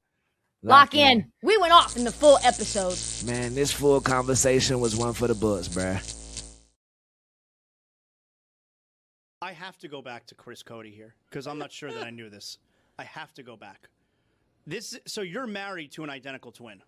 That's right. Okay, I have questions. Go on. First, not too many questions. Well, I know your father's sitting right next to me. It's a little weird.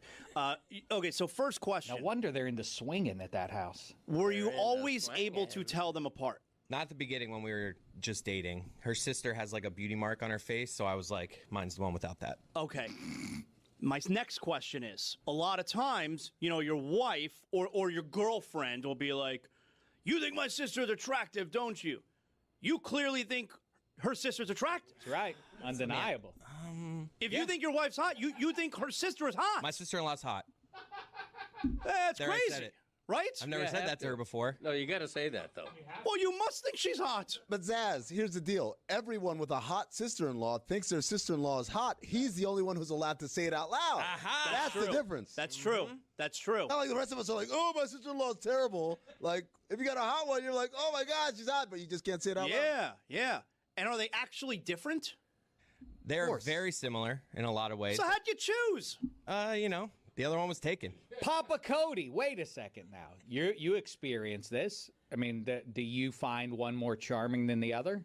At the very beginning, I too had difficulty telling them apart. But do you like, now that you've gotten to know, presumably both of them pretty well, do you think that your boy made the right choice between the two? I have to say that. I mean, of course he did. Oh, my goodness.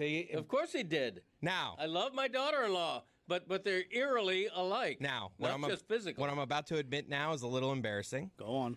There are times, in marriage, you're going through, We know. you're like, we know. it's just, this is I don't like where this is headed. I don't either. I do. Where sometimes you just like, if you're trying to keep things fresh, you just imagine it's the other person. Oh, no. That's an unbelievable admission. That What's the matter with you, man? I didn't hear Suey. Hey, guys in the room outside, mark that down. For Suey the record, revelation. did everybody see as one of society's great empaths? Did you see me try to get in the way? Did you see me try to dive in front of that? He refused. Yeah. He went. He plowed straight ahead. He did. You guys never struggle, huh? Your wife clearly does not listen to this show. Sure doesn't. You got no worries that this is getting say? back to her. Tony, how you feel about that admission? Not great. Yeah, not great. Even though, admittedly, Chris says that his wife doesn't watch the show, which is good, right? Very so he good. feels like he can shoot from the hip here and not really be taken to task, like Dave said. Very good. But the issue is, sometimes some things are so flammable and so big that they peer through the veil of Chris saying, "Oh no, my wife doesn't watch the show," where she's like, "You said what?" That was Bigger than the show, man. Bigger than the show. Let's not clip this if we can. That was an incredible admission. It really Greg, what was. did you make of all that? A little bit unfortunate. I wish he hadn't said that. It could come back to haunt. You guys never struggle. Well, in the context of this show, you can always say, I was just kidding. Of course I was just kidding. But will she believe you? I was. Okay. What is the Nick Bobic? It's a 60s song. The name game. Nick Bobic. Banana Bofic. Me, my Momic. Nick. Rosanna, Babana, Rosanna, Babana, Rosanna, Babana. I'm the kind of guy that Nick. Who made us the salad? Hey, Butterfinger. Who made us the salad? Nick Bobic. Who made us the salad? Georgia. That's not correct. Very good. It's a parrot that says very good out of the side of its mouth. That's correct. What does this have to do with the name game? I'm not going to take a quiz. Rosanna, Babana, Who made it the salad? Me, my Momic. Very good. Let's go.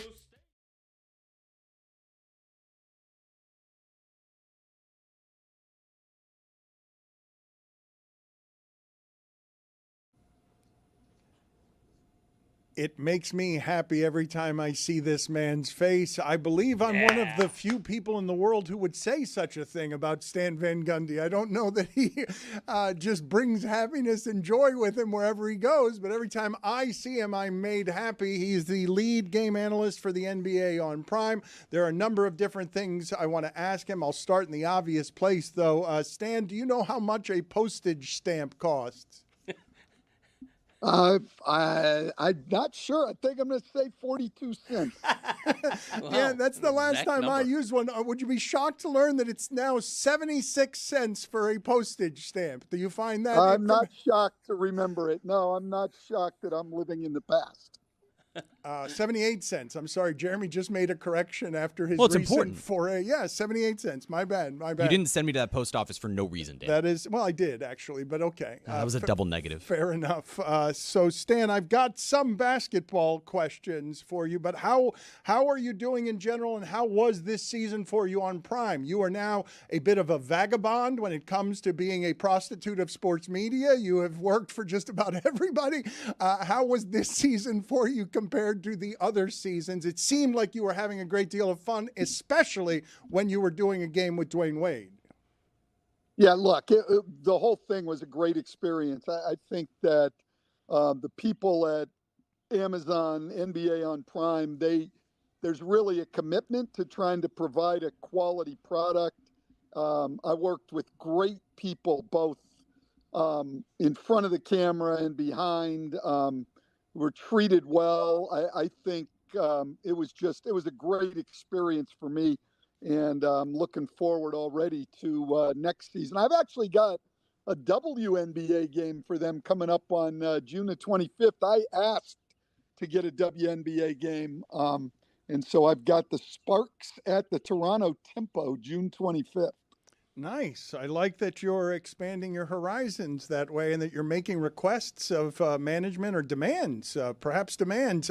Before we get to the basketball stuff, though, just to clean up some questions we've had around here that we've been talking about. At what age, Stan, did you give up the tighty whities as underwear? Oh, wow. That's a good question. Long time ago, but I don't remember. I don't know. Probably 25 years ago. I wore it into college, Stan. How about that? Whatever. They're comfortable. Hang with them. I mean, it sounds like Stan was wearing them until he was 40 years old. It sounds like Stan was wearing his tighty whities until he was about 40 years for old, him. which is I fairly think he was shocking. coaching the Magic, like coaching Dwight Howard, and had tighty whities Is on. that what you're alleging, Stan, that you were coaching Dwight Howard and you were... That wouldn't have been 25 years ago. Hold on. The timeline is off there. It's getting there. It's getting there, but it wasn't true. I was coaching the Heat 25 years ago, but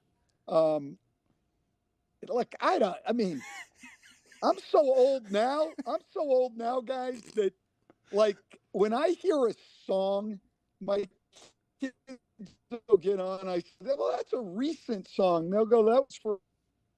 If it was in the 2000s, it's yesterday to me.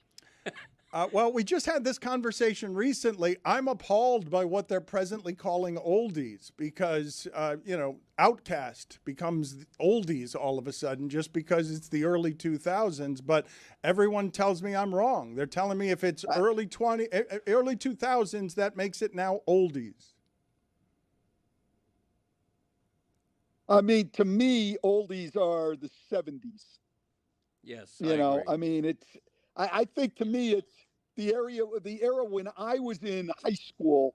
That's the oldies to me, and so I would be the 70s. Everything after that is, very contemporary. No, those are moldies. Those are entirely different category. Then you absolutely have this wrong. We've already covered all of this. Also, before we get to the basketball, does a streaker, in order to classify as a streaker, have to be nude? Yes. Okay, thank you. I appreciate how definitive you were. Now let's see if you'll be that definitive on some sports questions we have. First of all, give me a historical comp for Jalen Brunson. I don't have one, to be honest, because I think you can go back and have other small guards like Isaiah Thomas, but the game was different. And I think for what he's done in today's game, I don't think there is a historical comp for him.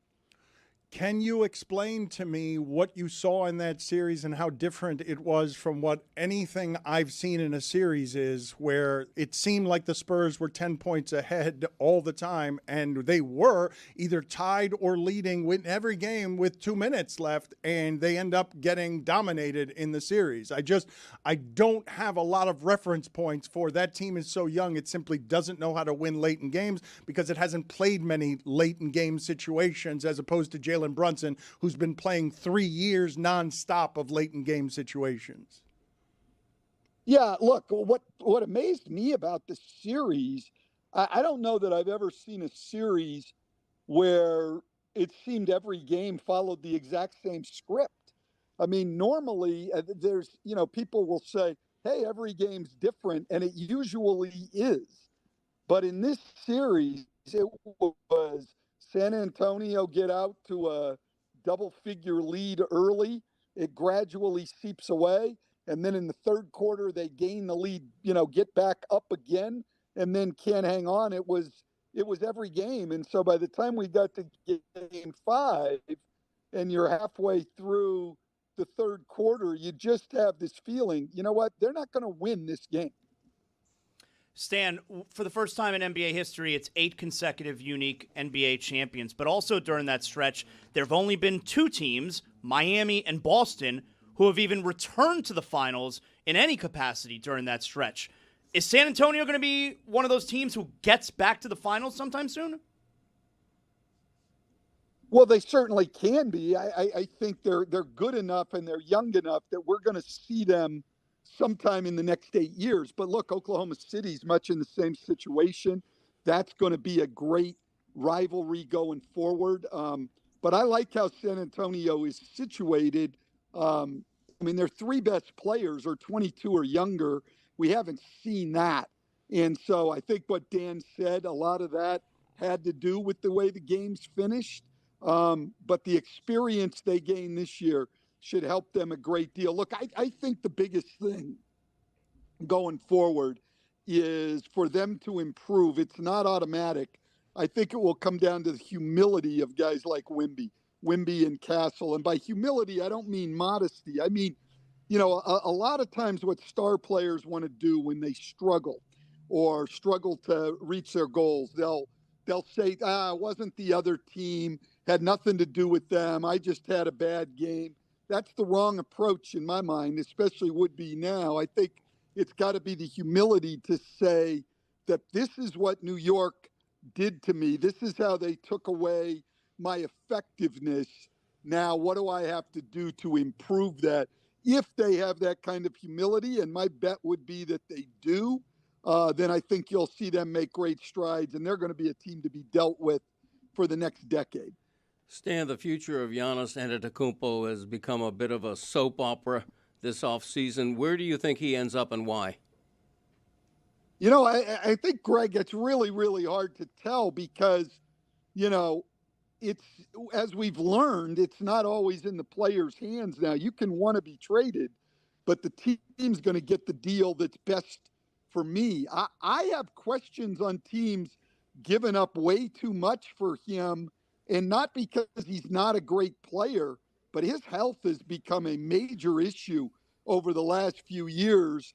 And you start to wonder, is this guy going to be a Kawhi Leonard type of guy that you can't count on to be out there and be available enough to really help you? And how much of your future are you going to mortgage on the gamble that he'll stay healthy? It hasn't been a good picture lately. Stan, I don't want to put you in an uncomfortable spot to be critical of another coach, but what had you thought at all what you would have done if you were coaching as far as De'Aaron Fox went in this series? Would you have done something about maybe sitting him? I don't know about sitting him. No, I think that, he's one of their top guys. They played him. He didn't play well in the series. I think De'Aaron Fox would admit that. I think everybody in San Antonio, would admit that. But he certainly wasn't the only problem. I think second half of Game 4, especially, Wembanyama was not nearly good enough. Castle who I'm a huge fan of, was not nearly good enough in Game 5. In fact, he was bad. About the only guy that was good down the stretch in the last couple of games was Dylan Harper. Vassell was pretty good. Look, I think that what we do, right, when things come down to the end and teams lose at the championship level, you gain more scrutiny, certainly, because everybody's watching. And so we've got to pick out who to blame. I just think San Antonio is way ahead of schedule, but wasn't quite ready. They have a lot to learn. Hopefully they will, and they'll go back and continue on this path to greatness. I mean, listen, this was a team that won 34 games last year. I mean, to be where they were is incredible. So they're so far ahead of where anybody thought they'd be. I know at the beginning of the year, most people were saying if they could get in the playoffs in one of those top 6 spots, that would be an incredible year. Play-in was probably more likely, and they're in the NBA Finals after winning 60-plus games. I mean, come on, this was a great, great year, and I don't think we need to find someone to blame. We need to find more people to give credit for that. Stan, I do want to put you in a bad spot. Yes or no, if Pop is the coach, the Spurs win that series? No. If Pop is the coach, they win one of those late games? No. Okay, so you're saying it has nothing to do with coaching, that there is no... Not at all. I think, listen, I think that what Mitch Johnson did this year, first of all, was absolutely incredible. Just what I said about their team. Nobody thought they were ready to do this, and he got them to the point that they got to. I don't think that there's very many coaches, Pop included, that could have gotten them. I mean, take a look at Wemby's first year with Pop. I mean, and I'm not saying this is a knock on Pop. He's quite possibly the greatest coach in NBA history. I'm just saying the game is different. The players are different. And Mitch Johnson did an incredible job. I thought, how they played the end of games, their players did not get the job done. I don't mean there's nothing Mitch can improve on and that he won't go back and look at things. But no, I did not think coaching had anything to do with what happened at the end of those games or throughout the series. What did you expect from Wemby, and did he disappoint you? He didn't disappoint me. I think what he should learn from the series is, everybody will look and say he needs to get stronger, and clearly that's the case. But I think the reasoning is, look, the Knicks were the first team that could, for 48 minutes every game, be big and physical with him. Nobody else had the capability of doing that. And I think what the Knicks were able to do throughout games and throughout the series, they were able to wear on him. He needs to condition himself even better. And I think he's a pretty well conditioned 7'4" guy, but he's going to get stronger and more conditioned to be able to deal with that physicality. Oklahoma City couldn't do that. I mean, Hartenstein and Chet Holmgren, not nearly as physical as Karl Anthony Towns and Mitchell Robinson. A lot of teams only have one big guy. The Knicks were able to wear on him. They wore him down. And look, if we just look against the two different guys at two different positions, but Brunson was able to play 40-plus minutes a game and be absolutely at his best at the end of games. Wembanyama in fewer minutes was not able to be at his best or anything close to it down the stretch in games. Part of it is Brunson's older, stronger, better conditioned at this point, which he should be. Wembanyama's got to keep working to get himself to that level. But I think overall what he did in this post indicative of what we're going to see in years to come, which is a phenomenon in this league that we have not seen. We are hanging on to dear life with his internet here, and they're taking guesses and bets on where you're joining us from. I've got Animal Kingdom in Orlando. So I've got Lake Eola Park. Got the Swiss Family Robinson Treehouse. Lake Little Mary. Wet and Wild. Where are you, Stan, that has such bad internet? I am in Blue Ridge, Georgia, in the mountains. Oh, I've been Nice area. Very nice. We were all very wrong. Very nice. Okay. Stan, if you can hear me, has Jalen Brunson earned a forever spot on the upper pantheon of New York sports all-time heroes? Oh, absolutely. Absolutely. I think just for what he's accomplished, Greg, he's earned that. But on top of it, I think when you're a smaller guy, people relate to you a little bit more. And it was 53 years in between championships. He was the lead guy, the game that clinches it. He had his best game of the playoffs. Like, no question, he's right there at the top. Yes or no, Stan Van Gundy owns a wallet? No. The wallet, if someone has one, should be in the front pocket or the back pocket? Front. Do you judge somebody who has coins in their wallet? Wow. I mean, I think it's a little strange in this day and age, but I don't know that I would judge them. Okay, but if you're saying it's strange, you're judging them. Okay, I am. You're right. Strange. And what does Stan do with change? Because I imagine Stan tells everybody at this point he has no change. He just gives it to, he leaves it behind wherever it is that he is not. I'm not talking about dollar bill change. I'm talking about coins. Yeah, I mean, I've got a bunch in my car, but I never use it. And I've got a jar of change at home, which I should probably cash in. I mean, I'm like most people, I don't use cash all that much. So I don't get much more change anymore. Prepare any more basketball questions you have, because I am taking off of the back shelf something that you have not seen or heard around here in a long, long time. It's an old game, but for us, it's a new game because we haven't played in a very long time.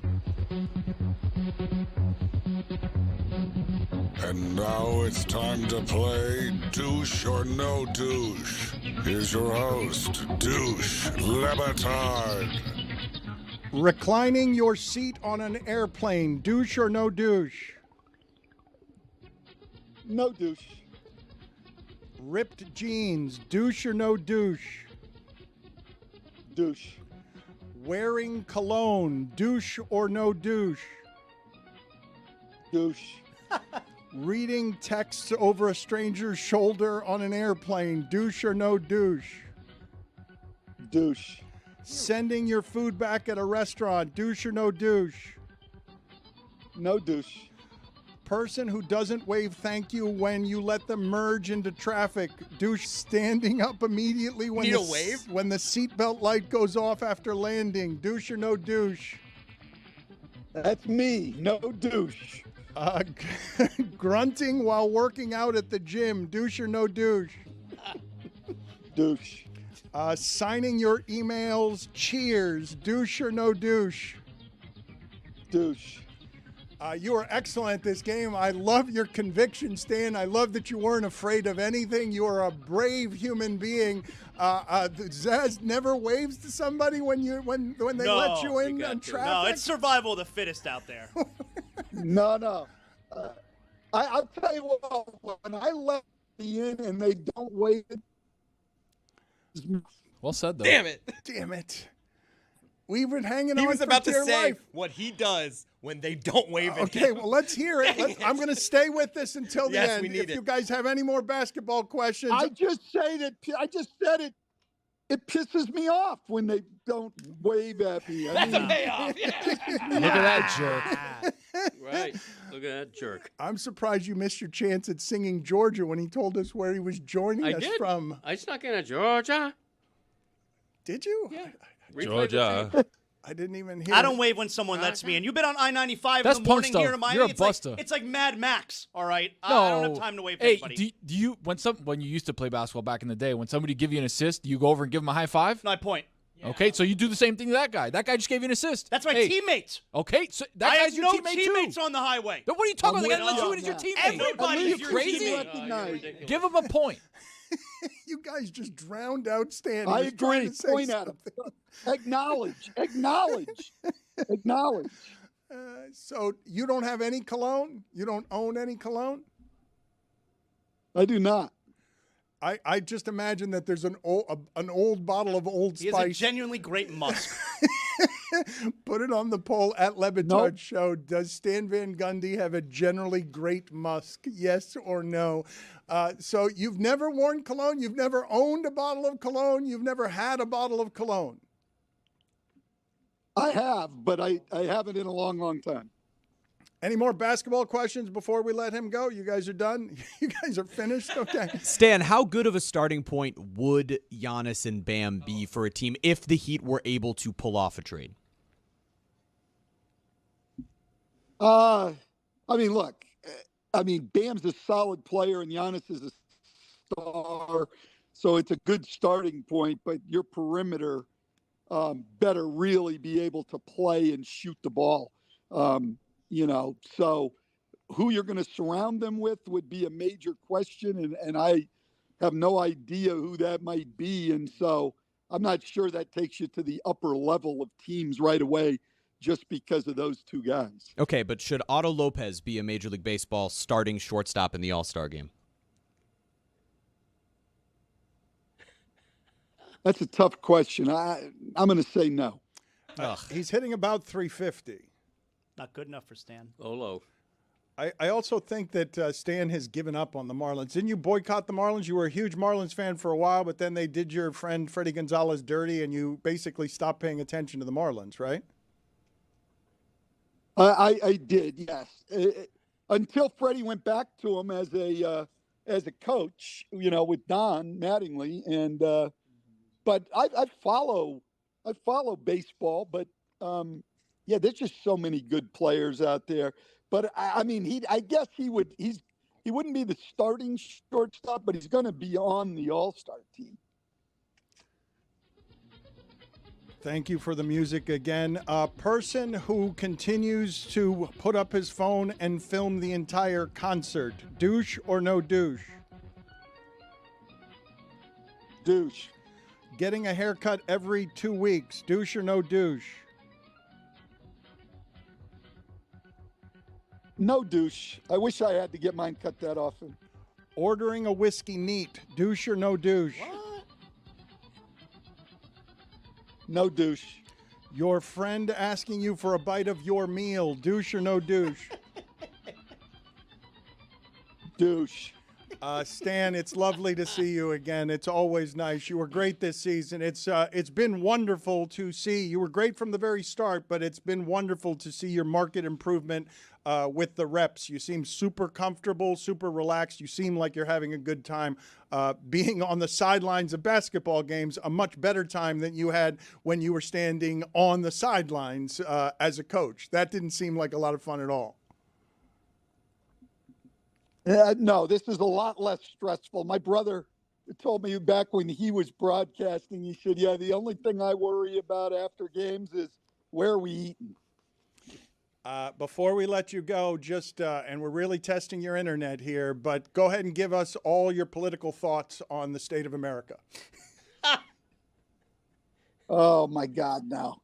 You got to be kidding. I mean, let's just sum it up with what we saw on Sunday night. Just absurd. I mean, we've taken it to the absurd. Thank you, Stan. Good seeing you, as always, sir. Oh, that was nice at the end there. All right, thanks, guys. Yes, a little. How about his internet hanging tough there? I know that it seemed like bad internet, but we heard most of what he said. Yes. That internet fought through. Yes, we hung in. Like the Iceman said, you hang tough. Built a wall. Very dangerous to go live with bad internet. I was thinking about cutting that off about 7 different times because of how I was scared of it. Thank God I you know didn't. Greg Cody's got some thoughts on UFC 250. We have not talked to him about that. It got a little bit overshadowed by just a gigantic sports weekend. You rarely have 2 championships in the World Cup. Right. But it was interesting, at least in part, because it was the most politicized event, which is saying something given that at the World Cup, Iran is feeling repressed and being sent back out of the United States after their match, being sent to Mexico because we're doing an assortment of absurdities here while trying to play soccer with a country that we're sort of at war with, and a war that nobody really wanted or Still a war. understands. Yeah, still a war. Yeah, but they weren't even calling it a war, Tony. At the very I beginning, agree. they were very careful about Speaking not of calling war, it a Otto war. Lopez, top 5 in baseball in offensive war. Olo.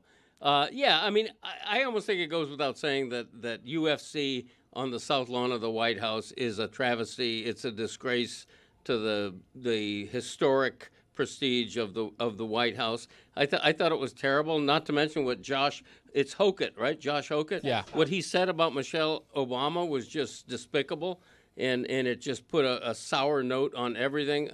I just think it demeans the White House, and forget who's in the White House right now.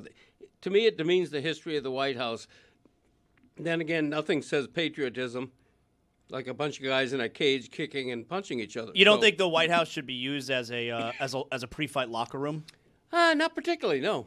Yeah. Well, but I'm with Luke Thomas on this, and I think you guys should check out what Pablo Torre did with him so that you understand just how much everyone in the media, Greg Cody, is accenting what I believe to be the wrong story. And, the optics of this are obviously easy to criticize, but more meaningfully and problematically, the idea that the UFC is now a propaganda arm for a very unpopular president doing wildly unpopular things against the polling wishes of most Americans. The way that Dana White is in business with Donald Trump in a way that is contaminated and corrupt, to me, is more meaningful as the media continues to accent the correct thing that's obvious, which is the optics of this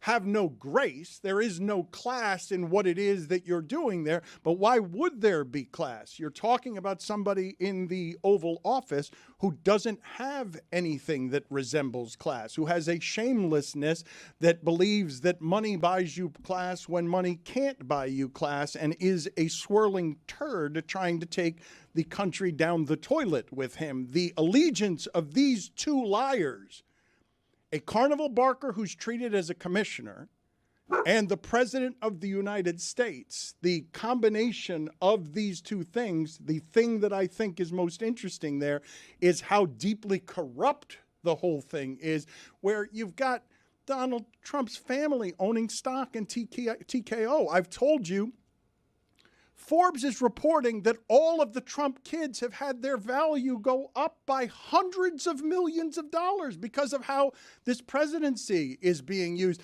It's weird to me that we continue to cover something that is just optics, that the main criticism is, that shouldn't be on the sacred lawn of a piece of swampland where they've built an important house, versus the more meaningful criticism.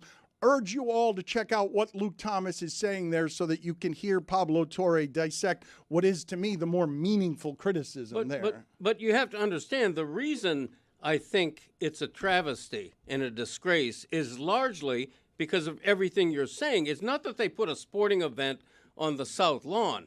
This would not have been nearly as controversial if it was a tennis match or a softball game or something else in the athletic realm. But the fact that it was UFC, a violent organization that run by maybe a corrupt guy, and all of a sudden it's a pro-MAGA organization. It's all political. That was the ugliness of it. I'm not against the idea of a sporting event. So you'd be fine with a softball? Like, it's the violence that bothered you? It's the violence. It's the liaison between Trump and this organization. It's a political. It was full of politics. This thing. It wasn't a sporting event to me. No, I think it's the violence that would bother you. Like UFC, whether you like it or not, I think anyone can acknowledge it feels kind of dirty, and. Yeah, I think it's the fighting on the White How about House a football lawn. game? Like if there was somehow that's violent. How about a football game? Like if it's the violence that's bothering you, because all of these things can be true, right? You can be bothered by the optics and also say the UFC had a win because they threw a great event with great fights. You can have all assortment of issues with Dana White. They are plentiful, and say he throws a great big event that had to be terrifying to throw. Can you imagine the amount of embarrassment that could have fallen on top of Dana White's head if it had merely rained all night? I mean, it started embarrassing. There was an hour rain delay to begin the broadcast. But imagine if it had rained all night. Yeah, You've got fighters in swamp heat fighting with mosquitoes and everything else outdoors when fights shouldn't be outdoors because you have to do this. You have to throw this event. It could have been an unmitigated disaster and was not. Whatever criticisms you have, you could have had before the fight. But once the event was thrown, it can be a great event because it was. Because Dana White during the pandemic was the only one willing to actually have an event that wasn't scared of all of the protocols. You can believe all of these things, have them all be true. You don't have to choose sides between all of the things. It could be grotesque and be a grotesque success. It can't be argued that it wasn't a success for UFC. It can't be argued that it wasn't a success for Dana White. It's a success for UFC in that they got the event off. I don't know that I would call it a great event when some of the things that were said on microphones become part of it, when you're seeing fighters walking through the Oval Office with members of the military so that there's like mandated salutes from the soldiers who are standing in the hallway. It's sort of a mockery of the United States. And like if I'm a fan, I don't necessarily agree with that. A mockery of the United States. Justin Gaethje reading the Declaration of Independence, walking out, and then kicking Ilya Toporia's ass is a mockery of the United States. Hell no, dude. That was the sickest video that I've seen all day. And there were war heroes. There were veterans who were walking the fighters down. Right, and that's the being point. acknowledged. Not against their will, but you're still acknowledging, veterans. That to me, that's always a good thing. I think it's great that you're acknowledging veterans. I think pairing the fighters with them is the part where I maybe have an issue, because you're creating pomp and circumstance around the specifics of the event. And by the way, this isn't just a UFC thing. Like a Major League Baseball had the exact same experience. If at the end of the MLB All-Star game that all of a sudden was thrown on the White House lawn, if the home run derby was happening there and the things that came out of the mouths of Major League Baseball players were the same things that came out of the mouths of these UFC fighters, I, as a fan of the sport, would be sort of ashamed of the way the event went. We all know we're That's talking all I'm about saying. Josh Hokett there, and it was disgusting. Yeah, whether it's Josh Sure. Hokett or anything else. Like, Okay, but that doesn't diminish the fact that people that are serve the armed forces are walking out with some of the best fighters on the planet, standing next to them, I like talking that. to them. The people are shaking hands with them. Like, regardless of your politics, if you're next to somebody who is a great athlete, you're like, holy crap, this is such an incredible moment, and I'm in the biggest moment for this sport's history. Like, it's a super cool moment. You are not alone, Jeremy, in not being able to separate the things, because they're not things that can be separated. We saw 10 years ago, with what the political climate was in this country, that American football could not withstand the Colin Kaepernick, quote-unquote, politics of the moment, even though that was about race. Dana White, a carnival barker, a paid liar, somebody who exists as a person who is the dirtiest in the dirty game at the promotion of the dirtiest things, because throughout history, all of the people in Dana White's position have been liars. He can have an event that was successful for him that has a series of objectionable things in it. He tweeted, or he texted Time Magazine and said that he was bothered. He never says this. I was surprised that he did this. He's seen to be a free speech absolutist, and he he did draw the line somehow at, that wasn't cool what was done there to Michelle Obama. It had no place in what it is that we're doing. That's more criticism of anything that he files under the umbrella of free speech than I've ever seen from him. But understand, this is a lying sewer rat who happens to have a credible sport that was never credible until he helped make it credible while doing all of the dirty boxing promotion, combat sports promotion things. He gets to win here, even if the thing has blemishes, and it's got blemishes. It indisputably has blemishes, but everything they sell is warts and all. It's almost part of the appeal. When Cody objects to the violence of the sport, the people who love that sport would say he's being a prude. This is the original sport. This is the original thing that people tested each other in the arena. Who's tougher? One person against the other, but it did feel like gladiator games. It felt, everything I was watching, everything that I have seen recently from what Trump is doing feels like what you would see in a communist country where you have a leader like Putin who's allowed to score 7 goals in a hockey exhibition. That was a good showing. Because everyone around the sport is just being a propaganda arm for one of the worst people to ever be in charge of anything in the history of our flawed American government. And so I get Jeremy's conflicted feelings. I also get where it is that he would feel sort of alone in people waving the flag around the celebration of, but weren't the fights great? But weren't the fights great? Because the fights being great seems kind of small compared to the size of the moment that we're in and the lack of leadership it has when you're demanding leadership from people who are good at leading, and instead what you just get is a couple of clowns. At some point, put a double on Putin.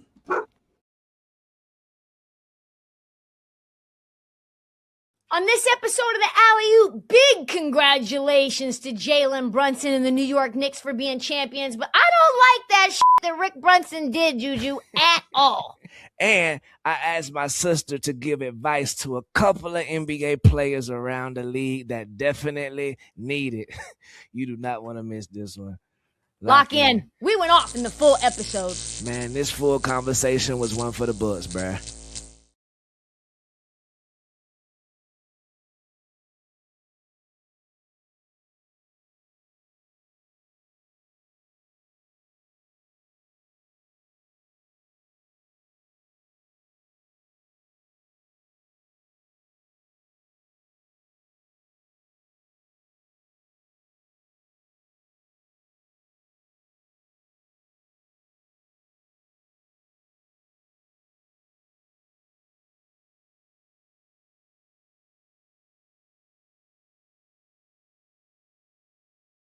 This is very exciting, Dad. We're going to do one of our in the break content stuff. That's what we're calling it. Call it the mid show. No, I like my name for it. The in the break content stuff. Okay. Anyway, so this is a visual game I want to test here on the YouTube page. All right, we have the silhouette game is what we're calling it. I want to give the audience first what Rory did with golfers to set up what we're doing with our game. Hit it. That's me. Okay. Siwoo Kim. Wow. Jordan Spieth. I don't even have to see him swing. Xander Schauffele. Crazy. LeBron James. Wow, good. Now on the tee after 12, coming on the... Michael Block. John Rahm. Second at the fourth from 2. Tiger Woods. Had to be 2000. Charles Barkley. Okay, there we go. Yeah, you did pretty good. All right, so what we have there is clearly Rory McIlroy being able to tell a golfer's swing just by their silhouette. So we're going to take that game and bring it to the Le Batard Show universe. So, Greg, we're about to show you some silhouette stuff, and you are going to tell us what show moment it is. Take the first one, guys. Okay. What are you looking at? Push-ups. People doing push-ups. Okay. Do you have any idea what show moment that was? I know what it is. No. Zaz, do you have any idea what show moment that is? I don't have a clue. Tony, we'll take guesses from the back room. That's the 12th man gig'em thing from Texas That A&M, is right? Mike Ryan and myself doing the gig'em wow. push-ups Okay. before the big Texas A&M game. One of the best bits we've done. That was a good one. All right. Yeah, maybe not our best. Anyways, moving on. What is the next one? Okay. Me getting a haircut. You think that's you getting a haircut? All right, it's clearly a haircut. Any other guesses? No, Zaz? I mean, it's definitely someone getting a haircut. I think we all know this one back here. That's Mike Ryan, Yeah. clearly The getting his head shaved into the fine bomb. By Luke, my barber. Shout out to Luke. Wow, look at that. That looks terrible. All right, let's move on to the next one. Oh no. That's you. That's Chris. I think that's Dan. What am I doing? Or what's Dan doing? No, that's Chris. When? It looks like he thinks he's got a moment to himself. Why is it so small? Oh, you know what this is, Dad? Do you know? No. This is drawstrings. This is one of the greatest moments of all time. This is me playing with my drawstrings during the Tua conversation. Wow. Not a great day for my Hey, look gut. at Stu. Why did you do that?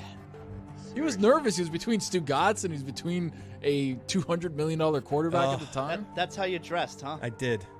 I don't know why. Viore shorts. Very nice shorts, actually. All right, let's move on to the final one here for the day. What do we got here? Okay. Greg, any guesses? Oh, I know what this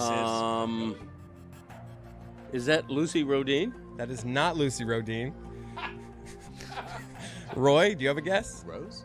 Is that Billy? Billy Gill. That is not Billy Gill. I know what it is. Yep. Let Zaz. You can reveal it. What is it? is. That's Chris as Macho Man. Yeah. Oh, wow. That's good. Look at that. You saw that one live and in person, huh? I did. So I guess we've What a proved we are not as good at this as Rory is. That was unbelievable, Rory. How do you get the... Except for Charles Barkley, all of the silhouettes look the same to me. I couldn't have guessed a single one, those golfers. And that'll do it for the first installment of the Silhouette Game. On this episode of the Alley-Oop, big congratulations to Jalen Brunson and the New York Knicks for being champions, but I don't like that that Rick Brunson did, Juju, at all. And I asked my sister to give advice to a couple of NBA players around the league that definitely need it. You do not want to miss this one. Lock in. We went off in the full episode. Man, this full conversation was one for the books, bruh. Do you like breathing hot neck on the neck of hot? Wow. Are you turned on? Do you like Dangling. breathing hot neck? What's going on here? Do you like Sexy. breathing hot neck? You have been dry humped many, many times. Intimate. You have been dry humped many, many times. A little pelvic thrust situation. I like that. Have you ever consoled a naked man before? What does it feel like to get dry humped? I saw pee-pee. I've never consoled a naked man. Breathing hot neck. I've never consoled a naked man. Many, many times. I saw pee-pee. People out there, stop sending me pictures of the hotel rooms with the chair, okay? Stop sending those to me. I like that. I like that. He was naked. Intimate. Dangling. I would hold that thing really tight. How would you do it? What's going on here? Do you like Sexy. breathing hot neck? Do you like breathing hot neck? I've been dry humps. You never know. I've been dry humps. Many, many times. I've never consoled a naked man. Have you ever consoled a naked man? I've never consoled a naked man. Many, many times. You never know. I like that. You know what I'm talking about? Chris Cody and Roy revealed this to me. And Roy, I don't know the context of what it is that you guys were talking about that revealed this about Chris Cody. Yeah, Chris asked me what the sound from the first down for the Dolphins games were. And I said it's just a noise I've made throughout my entire life. It's just like one, like I just did it. Hoo-wah! Yeah. And to me, that is that's another Miami Dolphins first down. Well, let's find out. Let's find out if your dad knows, because he's not a real moviegoer. Instead of impersonating the sound, do you have the actual sound? Greg Cody, do you know who's making this sound? I do. Clark Gable. Come on. It's the famous actor. Rock Hudson. Oh, this is great. He doesn't know it. No, it's the famous actor, and I got to pin his name down because I don't think You should be able to say this immediately. I don't think it's Robert De Niro, but I think it's In the neighborhood. In the neighborhood. Give me a second.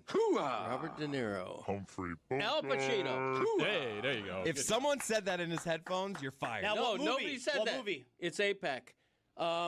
What movie? Streetcar Named Desire. You ain't you. No, you're not man enough to know the truth. Something like No. That's a few That's good the one I men, bought. and that's a few good men. Good answer. Good answer. And it's not, you're not man enough to know the truth. I You can't handle the truth. Don't know. That's it's a different movie. Pacino was not in You're it. not man enough to know the truth. That was originally a line. Nicholson ad-libbed. They Put kept it on the poll that at was Le Nicholson. Batard Show. Was Pacino in A Few Good Men? Was a blind Pacino? Okay, who did he say? Who That's said on a hoo-ha hot in tin what roof. movie? Let's keep going. Let's see how long it takes you to get. I Play think- it again. I think did he win an Oscar? I think Yes. he won an Oscar Yes, he for won this. Best Actor. Yes. Bull Durham. No. Good answer. Good answer. Put it on the Raging poll. Bull. Raging Put it on Bull. the poll. Raging No. It's a bull movie. Just naming De Niro movies. Red Bull. I don't know. Put it on the poll. Was a blind Pacino in Bull Durham? Chicago Bull.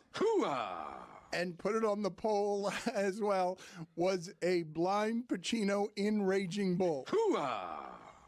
First of all, it's a really random thing to have stick in Dolphins. I say it all the time. No, but it's been for 30 years. That movie's 30 years old. I don't want to tell him what the movie is. Keep guessing, Greg. Keep trying to guess what the Al Pacino movie. How many Oscars has Pacino won? Because he A Few Good Men. You already guessed that, and we already told you that it's not A Few Good Men. Okay. And you're not man enough to handle the truth. Right. Okay. Classic line. It's got a military theme to it. I just can't come up with a It's name. not a military theme, but I think he's a former military guy. Okay, that, He was a colonel. There you go. Colonel Sanders. I don't know. I'm never going to get it. I don't know movies. Wow, it's his only Academy Award. The Greg doesn't know Scent movies. of a Woman. See? I told you I was going to get it. Your son had no idea where that sound Where I was get it from. from. This is two generations of idiot. Pop No. culture idiot. I knew it was Al Pacino. Greg, you cannot listen to De what you Niro. just did for the last 4 minutes and say that that is some sort of expertise that you're bragging about. First of all, I speak for moviegoers in general. Al Pacino and De Niro are always interchangeable. They're always mistaken for each other. They're the same person. De Niro could not have been the devil. They've won the same awards. They're like the same people. They were only in one scene together, like in their movie careers. I know, but they're parallel lives. And you know it. Put it on the poll. Do you often confuse De Niro and Pacino, and you know it? At Le And you Batard know it. Show. You're going to have to wait for that one. Exactly. That was staggering. Even by the standards of the Greg Cody Show featuring Greg Cody, where your son Michael asks you movie questions and you flail and fail and get them all wrong. Even by those standards, that was an amazing amount of ignorance. Nick, before we let you talk about the Steelers, you're in luck because we have the Love Doctor. The Love Doctor is here.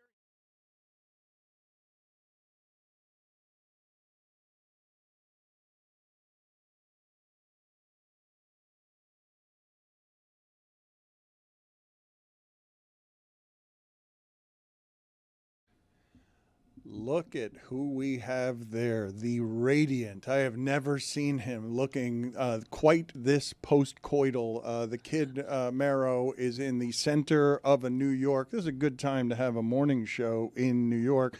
Hot 97 mornings with Marrow. I can't even imagine how good he feels right now. So tell me, please stop doing that, Marrow. This is a... You're doing that a little bit too well, I've got to be honest. So can you explain to me whether or not you have ever had a sports joy like what it is that you experienced with this basketball team? And thank you for joining us. Thank you, Dan. Thanks for having me. Shout out to the guys, man, Roy, the whole gang. Listen. No. The short answer is no. You know what I'm saying? The closest that I have ever come to this level of postcoital orgasmic joy as it pertains to sports was 1996. Derek Jeter had the shag. Charlie Hayes. Hayes waits. The Yankees are champions of baseball. Like, that is like laser etched into my memory. And OG Anunoby's tip is laser etched into my memory forever. Like the Larry Johnson 4-point play. You know what I'm saying? Like, there is nothing. I do know what you're saying. Listen, watch the Giants do it twice against Tom Brady. Watch the Yankees have success, three-peat, do all that stuff. You know what I'm saying? Like, you know, I'm not even a hockey guy, but I watched the Rangers do it when I was in the 5th grade in 1994. Like, every New Year, the ladies have been holding it down. The Liberty, Gotham, FC, like they've been doing the thing.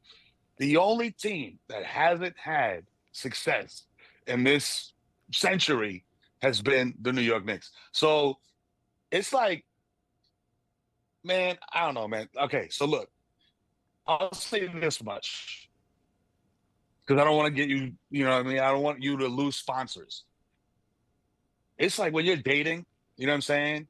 And you know, like, eventually it's going to happen. You know what I'm saying? We like each other, you know, things are going good. You know, hey, we made out last night for 20 minutes. You know what I mean? Nothing happened after that. I went home, you know what I'm saying, and went on the tube site. But we're working towards something. You know what I'm saying? We're working towards something. I think I do know what you're saying. I think I know where you're headed with this, Mero. You know what I'm saying? We're headed towards something. 24, 25, 26. We got in there. We sent it. You know what I'm saying? And we sent it into the 8-foot depth of Victor Wembanyama, which, by the way, is what my co-host Lizbel Ortiz on Victory Light calls him. She does not know how to say Wembanyama. She says Wembanyama. So that's what he's called from now on. How do you feel about Wemby? I've got a lot of questions, but how do you feel about Wemby right now? My opinion on Wemby has done a total 180 after this series, okay? Because before this series, like, we beat them in the NBA Cup, which, by the way, nobody talks about the NBA Cup. Like, this, what is it for if y'all not going to talk about it? We won both championships in see, and I got the balloons for that. We won both championships in the season in 2026, and we beat the alien, the guy who's supposed to change the league forever. Okay, the guy who's better than Kevin Durant, better than any guy ever to play in the NBA. We whooped his ass. You know what I'm saying? Twice in the cup and in the finals. So my opinion of him has changed from, okay, this guy is really good. He's just young. He needs some experience, and he's going to be the face of the league very soon. He's a serious guy. He's competitive. He has that, like, Kobe Mike stuff about him where he hates to lose. You know, he has like that little Jimmy Butler energy, which is like, but it's French. So it's a little more, you know, je ne sais quoi. I'm angry about losing the game. You know, I'm very upset about this, Samuel. You know? So he's got that. And, you know, the Emily in Paris, all that, you know, which is, the show stinks, but, like, it's the only French thing I can think of at this moment. So he was a good guy. He was going to be on his way to be the face of the league. And he started playing the New York Knicks, and he decided to start his villain arc by saying stuff like, I'm in your head. I'm in your head, Mitchell Robinson. I'm inside of your cranium. You cannot hit the free throws. And then he goes to the line and bang, bang, misses 2 free throws, a la Mitch Robinson. Okay? So karma's a bitch. Also, he tried to destroy multiple of OG Anunoby's ligaments in one shot. Let's be real. He tried to kill Jalen Brunson on the court, and then he also tried to injure OG Anunoby on the court as well with a weird kind of like Sonic the Hedgehog looking drop kick. I don't know what the hell he was thinking. But he's also telling his guys, like, he's like a quarterback talking to his offensive lineman, like, yo, good. Like, get that guy. Next play, get that guy. Face back, do something. And it's just like, dog, hold on. You were a very clean-cut French guy that was very talented and you were 8 feet tall and you could shoot and you could put the ball on the floor, and that's what you were about, and being competitive. Now you're like a diehard villain. Like, what are we doing? So yeah, I'm out on Wemby. He is not the face of the league. Anthony Edwards should be the face of the league. Miro, where does Jalen Brunson rank all-time New York athletes? Don't dance around this question. Where does he rank? I'm not going to dance around it. I'm not going to dance around it. I'm going to put him at number 2 because Patrick Ewing is and always will be the greatest Knick of all time. First-round pick, frozen envelope. You know what I'm saying? Might have did it in 99 if Pat would have been there. Maybe it could have happened. You know what I'm saying? Like, but Patrick Ewing is synonymous with the Knicks. It's like, listen, somebody could come and play for the Bulls and win 12 championships. Michael Jordan is always going to be synonymous with the Bulls. That's just what it is. You know what I mean? And Patrick Ewing is always going to be synonymous with the Knicks. Jalen Brunson, you got as a chip, and he's on the Mount Rushmore.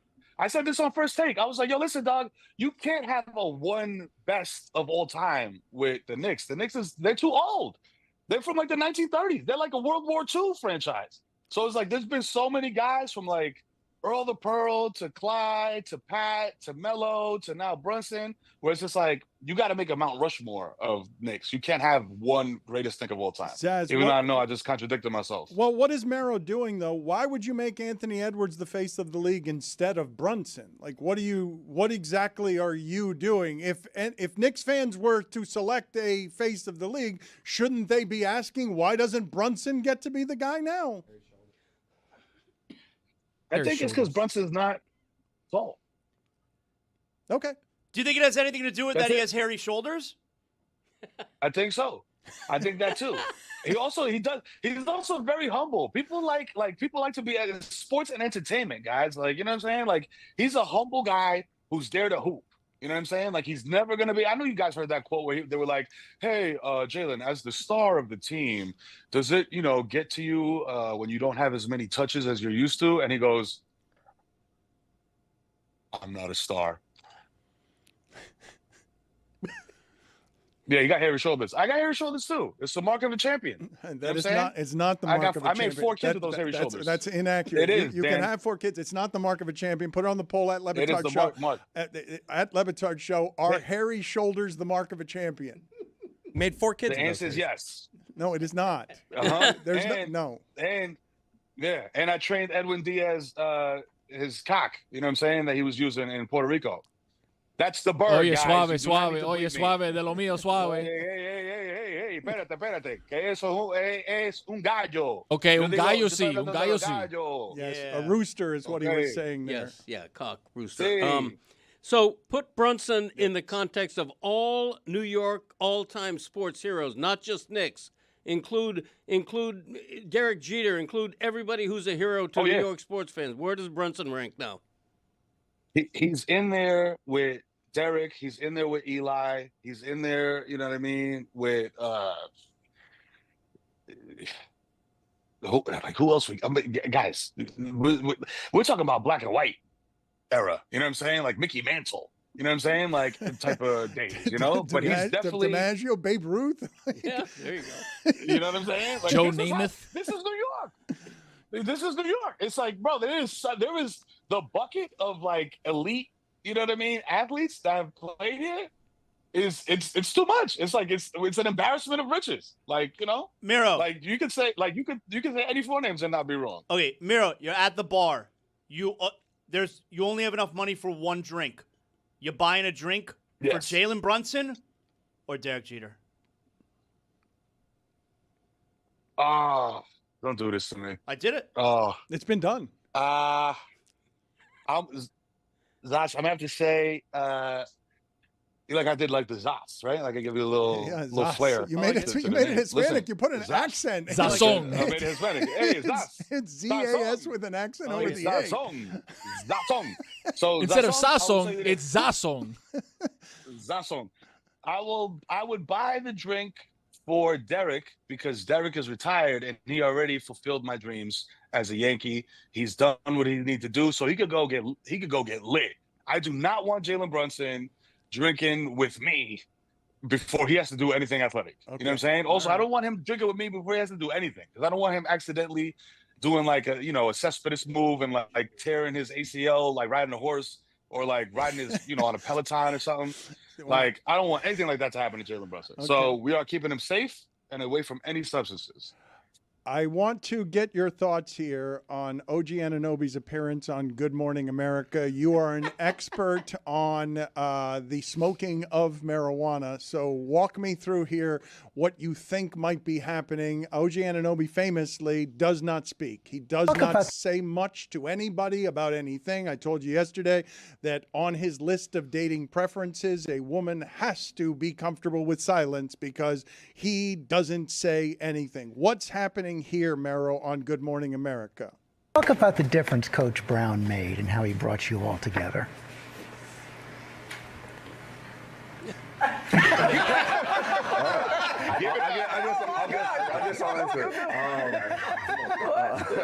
He's been great. He's been great. Mike's been great, and what he's been awesome at doing this too is listening to us and just hearing us out. And that is Karl Anthony Towns being a good teammate. He's on another planet. What is happening there, Mero? Why is Anunoby just staring straight ahead? Listen, man, I don't want to speculate, but I know that face, and I've made that face after I took more than one 250 milligram punch bar against my the advice of my friends.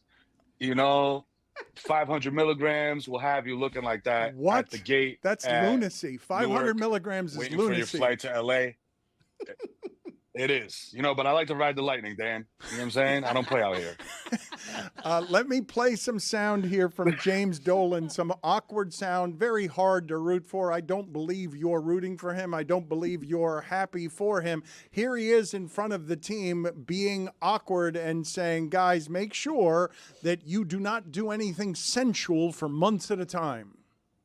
I had this idea that maybe you should give up sex for the next 10 weeks. You don't have to give up sex for the next 10 weeks. But, Jake, but, like Spartans, you know what Spartans are? Right? They denied themselves, right, so that they could have an edge. Get the edge. Go home, talk to your wives, tell them, don't tell them you're not going to have sex. Don't tell them it was my idea. But let them know what this is going to be like, what your commitment is going to be like, and how they're going to have to sacrifice too. Those concerns at home, they can't come on the court. They can't come into the practice. For the next 10 weeks, this has just got to be all about us and about how we play. That's not off the cuff. He's reading notes there. He decided to take that into the locker room. Your thoughts, Merrill? I didn't know that basketball was a combat sport. You know what I'm saying? Like, I've heard that for boxers. Like, don't do any sexy things. Like, I know, Tony, you do the MMA stuff a lot. Like, they apparently refrain from doing these types of things. You got to hold in the I don't testosterone. think you need to do that to hit a jumper. That's crazy. Like, now you got a bunch of dudes bricked up, running up and down the court. That's nuts. Basketball shorts are way too loose for you to not have sex for 10 weeks. As soon as you hit the scorer's table, if you brush up against the scorer's table the wrong way, now you're offending everybody that's watching in HD. You know what I'm saying? So that's not, you know what I mean? Also, like, you got now you're creating chaos in the locker room, because you got 5 guys on the floor at the same time. They're all super bricked up. Everybody can tell like who's got what. You know what I'm saying? Now you're creating division and sowing, beef in the locker room, because somebody's gonna be like, yo, Cat is bigger than you. You know what I'm saying? And I don't mean height. So no, you meant beef. You're sowing division while you do that. Dan, you know about that bricked up? Literal beef. Yeah. The part that I think is right about both boxing. Así, papi, mira, cuando tú te pones así, mira, Daniel, mira, eso cuando tú estás así. I hate the internet today. The boxing analogy and basketball, I think that's all about your legs. So I do think it's applicable. It's not about the combat. It's about whether or not you have your legs. Let's hear some more sound from Dolan here as he awkwardly tries to motivate the team. This gets to be a champion forever. Can you do it? Can you focus for 10 weeks? If you do that at the end of 10 weeks, we're walking out of here with rings, right? And we're walking out of here with a moniker on ourselves that will never, ever go away. Me too.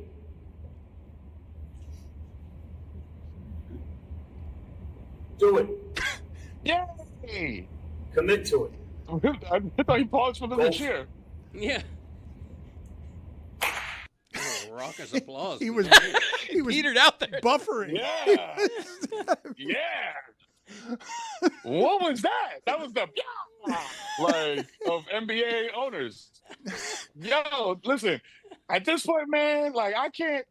There's that. So look, Dan, I am a lifelong Knicks fan. They finally won a championship in my lifetime, right? The only thing I have never done as a lifelong Knicks fan is sit courtside. You know that if you say bad things about James Dolan, you will never sit courtside.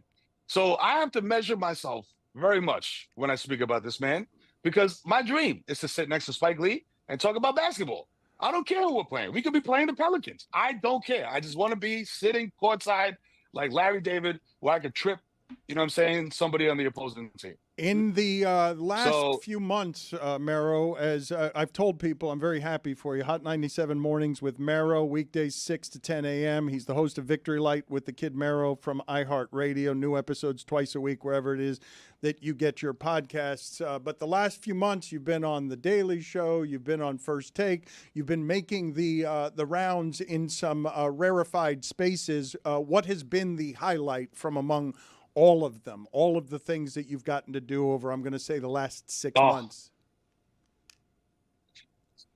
Listen, Dan, I'm going to tell you right now what the highlight was. The highlight for me was going on TV and saying confidently the Knicks are going to run the table all the way to the finals after the Philly series, or during the Philly series. I said they're going to sweep the Sixers, they're going to sweep whoever comes out of Detroit, Cleveland, and they're going to sweep the finals.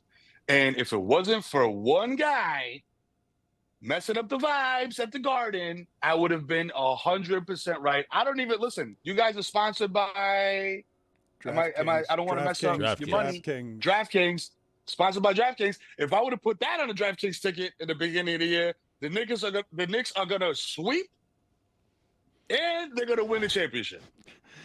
You got to be careful. That was there. a CK he put in there. You got to be careful there. Yeah, Knickerbockers, man. Come on, stop it. Come on. We got the back me up, man. We got the Bockers at the end. Yeah. Come on. I was with Jose Alvarado yesterday at the Knickerbocker Parade and with all the Puerto Ricans. Put it on the Drinking poll. Palo Viejo. Do you always have to remember the Bockers at Le Batard Show? So how is the morning radio thing treating you? Because I've told you before that whether you have 4 kids or not, whether you have hairy shoulders or not, that it's going to eat you up, that you are going to age 10 years for every year because of morning radio. How is it going? Look at me. It is a great time to be the morning show in New York. This is what happened. Yo, listen. As the Sasson, baby, you got the skin of a K-pop star. Morning radio, Mero. Morning radio. 7 years. That's what it did. That's what happens. It's not exclusive to me. It's not just me. It's what you're gonna look like. You look amazing. Look at me. You look great. K-pop star. Yo, listen, stop. I'm bolder than you, if you can believe it. Okay, so relax. You're good. You look great, Sasson. Okay, that's why you're Sasson. All right, everybody calm down. The morning show is I'm actually used to it now. I'm not mad. I used to be very upset, about waking up at 4 a.m. and blah blah blah. But now, I have coordinated a ceasefire with my wife. We are opening up the Strait of Naps, and we are going to continue to have naps going through the Strait of Napping. Really happy about this geopolitical, agreement that I've come to with my wife, and so yeah, naps are allowed now. I don't have to get right into 5th grade math as soon as I get home. I can take a nap, take my shoes off, take a shower, and then get re-energized. You can't. Also, you can't. I'm not going to bed at 4 a.m. You can't teach 5th grade math, correct? I've learned from my adult friends that when you have kids these days, they're teaching math differently. So you're simply incapable of correctly teaching 5th grade math. 100%. My kids all think I'm very dumb because I don't know how to use 88 different boxes and symbols to signify 5 times 5 equals 25. I was like, I just know that. Like, I'm smarter than you, actually, and I'm smarter than your dumb teacher because I just know my times tables, bro. I memorized them. So forget Miss, you know what I'm saying? I'm not going to say her name because that's her real name. I almost said my kid's teacher's real name on TV. I'm not going to do that, but I'm smarter than you. Put it on the poll, please. Does Zaz have the skin of a K-pop star? And also put on the poll, is Mero's kid's teacher called Miss You Know What I'm Saying? Thank you, Mero. Nice seeing you. Hot 97 mornings with Mero. Happy for him in general. He is winning, and it is nice to see. Thank you, sir. Come on, baby. Let's go next. You know what I'm saying? And listen, first championship in 50 years. Thank you to Mom Daddy. You know what I'm saying? I'm a proud citizen of Mom Daddy style. I'm going to piss so many people off. I had to get that one off. All right. See you later. Nixon 5, inshallah. Peace. See you later. I want to ask you guys if something that's been happening with my adult friends is happening with you guys as well. Do you see a very subtle shift? Seeing New York elites, New York celebrities this happy makes you turn on New York. Yes or no? Is it happening to anybody in this room where you might want to get behind the team, but seeing New Yorkers this happy and New York celebrity elite this happy? I have had a number of my friends be like, look, I was rooting for New York during this series, but given now what's happened, I find myself hating what is happening in New York, where we've got a happy New York. Do you feel that is happening anywhere around here? Yeah, I do. I'm enough already with Chalamet. Enough already with everybody, even the old school fans like Spike Lee and everything. Enough showing these guys with their $5,000 front row seats. I don't need to see it anymore. 5,000 times 10. Too little? Oh yeah, way too little. 5,000 didn't get you into the upper deck. 5,000, you had to get $9,000. 5,000. I'll sit on the floor for 5,000. 9,000. Mero was listening to that though, and since he's still there, I'll just go right back to him and continue to test my luck with this crappy internet today. Mero, what were your thoughts on what Cody just said there? You didn't seem bothered. You seemed to be laughing in the face of the haters. Yeah, that's what it is, man. It's just hate. You know what I mean? Like the thing that everybody from every other city had over New York City was, yo, the Knicks suck. Now the Knicks are good. We're champions. So everybody else is just mad that they can't go get whatever they want to eat at 3 a.m. That's the real deal. My big issue here, though, Miro, is like I thought New York was all about, you know, like in Mamdani's New York, we're talking about the proletariat, and you've got the bourgeoisie, all these rich New Yorkers taking over other towns like San Antonio, and we're applauding these investment bankers for being able to outspend the working class. This is not Mamdani's New York that I was told about, Miro. So for me, yeah, he's helping out. But I thought that ultimately, like, we were supposed to help the working class here, and instead we're charging, you know, all this money for tickets. I don't know. I just don't feel like that's the New Yorker that I want to root for. Hey, look, you know, to your point, you know, Zoran is a democratic socialist, and, you know, maybe eventually Madison Square Garden becomes New York City. Public Madison Square Garden. You know what I'm saying? And you're definitely not going to sit courtside with that kind of conversation. Woof. Líder, no puedes hablar así con Dolan, ¿ok? Hey, calladito. See you later, Mero. Good seeing you. How about that internet? Just hanging love on. You. Hanging yes, tough. Love you too. Yes. Fighting. Yes. Just fighting the good fight. This has been rough today. We have been testing. We have been skirting, walking right on the line of live stuff here because it doesn't seem like this happens to other professional programs. No. I don't. It happens on First Take all the time. Bad internet? Yeah. Does it? Yeah. Internet. I feel like this only happens around here, but that's maybe me just delving into my insecurities and self-involvement, because we have had some real issues today just fighting through the internet. But I think what it is that is happening, Zaz, and I'm curious what your thoughts are, because when there is an alleged Iran ceasefire, The Daily Show is doing their whole Jon Stewart Monday show on the Knicks have won the championship. And the city is so big and so populated that the video coming out of New York is unlike any that I've seen outside of foreign World Cup countries. Like, this is not something that happens in America at this size. Maybe people gather for the parade, but the spilling into the streets where you have just thousands and thousands of people. The last time that I saw anything that resembled that was when the Minnesota Twins won the championship in like 1991, because Minnesota never gets to win at anything, where all of a sudden everybody is in the streets, but it pales in size and scope to the city of New York, where you just have this rampant, riotous happiness that is a bunch of people like Jon Stewart just taking to the streets, a bunch of famous people who are in the streets surrounded by just thousands and thousands of people. Do I have it wrong when I say that this is unusual in size and scope? Yeah, and I think what also played a major role was it felt like there was this expectation that if the day ever comes when New York City wins a championship, that they have to, it's going to be so crazy.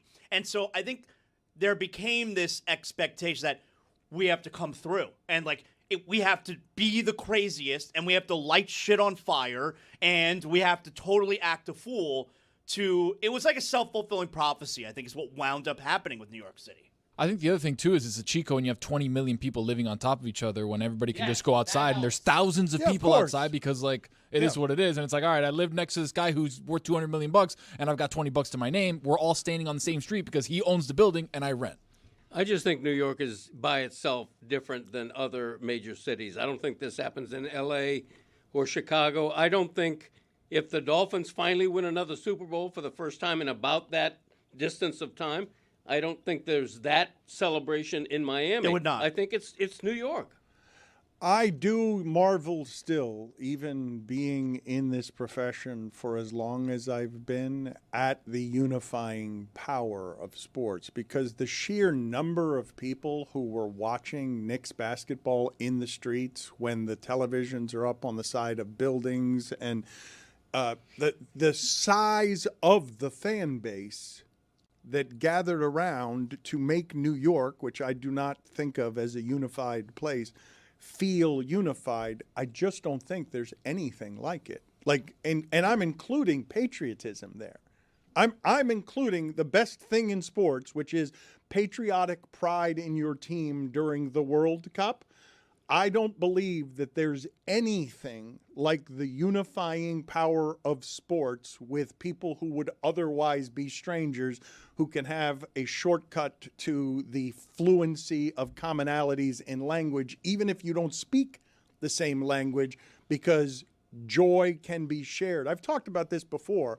Whatever you view as the happiest moments in your life, the birth of your children, you weren't jumping up and down in the hotel room.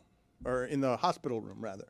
You weren't screaming and crazed and hugging strangers. Whatever are the happiest moments of your life, sports tends to elevate the emotions of that in a way that connects people, that obviously I'm super grateful for, because it pays for everything around here, the way people care about sports. But there really is nothing like it. Like there is just there. I can go through all forms of entertainment throughout history and not find anything that creates what sports teams do. Because think about the things in Jon Stewart's life. I don't know how much of a Knicks fan he actually is. I can't even imagine what's going on in Ben Stiller's life right now, where he's making a documentary about this, because he makes documentaries and things about everything. And so he wants to share this with people. And I'm sure that what he makes will be great, because everything that he makes is great. I don't know if you guys know the depths of his neuroses, but because Zoolander 2 didn't do what he wanted it to do in terms of his expectations. I think he sort of vanished for like 6 or 7 years on making things because his standard is where Severance is, right? His standard is above where any reasonable standard is. To see Jon Stewart in the streets howling with delight while surrounded by strangers, I just don't think there's anything else that would create that in him, even though he's a passionate person about many different things, and he'll get emotional talking about how poorly we treat veterans in this country, but there is just nothing like sports in that regard. But there is an answer to why. It's because, and like you say, we don't jump up and down like that when our child is born. The thing that Jon Stewart is jumping up and down now and crying about and howling about is a thing that gave him massive disappointment for many, many, many, many years. And then finally that thing that you love that gave you all of this disappointment gave you the joy. You don't have years and years and years and years of disappointment and then your son is born or your daughter's born. It's like, no, here's the thing. Like, here's the great thing. This is it. We're giving it to you. I agree with you on the power of sports that we're seeing in New York right now, and that's one of the many things I love about the World Cup, where in the stadium last night, I'm looking at 60,000 Uruguayan fans all wearing the blue stripes, all cheering for the same thing. The power of sports. The only thing I might liken sports to is in a certain music concert where you have 50,000 music fans in a stadium with tears in their eyes, all cheering for the same. Whether but Taylor going Swift, there though, it's going to be a positive experience. You don't necessarily know that with sports. That's true. With sports, you feel like you have a part of it being a positive experience. You feel like the fan matters. You matter in whether or not your team wins, even though you don't. But that's part of the power of sports is you have that feeling. And you're right. You go into a music concert knowing you're going to hear all your favorite songs and knowing what to expect, whereas you don't in sports. What other concerts are there other than music concerts? Like, are you doing other concerts that you're making the music concert a specific? Like what? Well, I'm thinking of when I say that, I'm thinking of pop music. I'm not thinking of a classical music concert. Well, but okay, at Le Batard Show, is music concert redundant? Yes or no? At Le Batard Show, did I ask the question? Yes, I think I did already. We got to update a lot of polls today because we got yesterday's polls as well. Again, I want to reiterate: does Zaz have the skin of a K-pop star? When you think about sports stories that would create a rampant spilling into the streets, the Cubs winning the title because they're waiting 100 years, right? The reason this one's different isn't just because it's New York. It's because of how long New York has been waiting, and it's because of what New York means to this team. It means to this city. I'm sorry, what the Knicks mean to this city. But can you guys tell me what's the comp in terms of, I know Darren Ravel said this, the Canadians winning in Montreal would probably feel the Leafs. More than Montreal? Well, because at least Montreal, we've been alive. The Leafs haven't won in like 100 years. Like it's been, the Leafs have been the longest, and they care just as much as Montreal does. At least Montreal, it's 1993. All right, I kind of remember that. Was Boston like this? Did they spill into the streets when Boston won the championship because of how they care about basketball? But Boston's not quite as congested, right? Like Boston isn't quite as this many people living on top of each other, so that you just have streets and city blocks upon city blocks just rampant chaos. It is just different because of the way that it's structured. Like that's what Tony was talking about. Like everybody is on top of each other in New York, and so there's an ability for everyone to be there. But when the Red Sox won the World Series, like that's what Boston looked like, at least to my memory. I know I was 9 years old, but like I remember seeing on SportsCenter the videos coming out of Boston of people hugging strangers in the streets in a way that was different than anything else I've seen. This all makes me feel sad now thinking back to 2003 when I alone ran outside in my front yard and ran in circles when the Marlins won a World Series. My dad had bought apple cider, sparkling apple cider that we went outside in our front lawn and just kind of sprayed that. Me and my friend just got in our car and started driving around like honking and like. You drive that? Well, yeah. I was 8. I was like in 2003. I was like 16. Damn. You were wearing tighty whities driving around? Yeah, my buddy was driving it. To Tony's point, I don't think I was driving yet. My older friend was driving. We just drove around, honked the horn. No one was out there with us. It was Radke's kid. You think it was like Greg Cody's Panther Parade across the street here, where he's just driving on the back Very of my similar. convertible, and it's just one sad, lonely person because you running around the neighborhood by yourself shouting while everyone's indoors saying, "Quiet down, I'm watching Golden Girls." After Beckett made that tag. Oh, what a time. It wasn't the same as what I saw on the streets of New York. We do have occasional people who spill into the streets banging. It's only one Well, place. Yeah, Like I head on Bird Road. Not in Weston. Oh, I was also in Weston. pots and pans. Suburbia is a little bit different, I think. There is something about the idea that the Cubs and the Red Sox had waited 100 years, and the Knicks felt like they had been waiting that long, right? They'd only been waiting 50 by comparison, but it felt like it had been that long. It was our second in 10 years. Can we just get it up for the internet today, though? One final time here. Hey, internet. Good job, internet. Way to hang Yes, tough. internet. Way to hang tough.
We will get to Juju in a second and update a couple of days of polls. Just for the audience, though, that is complaining, you have both taught me something and changed something around here.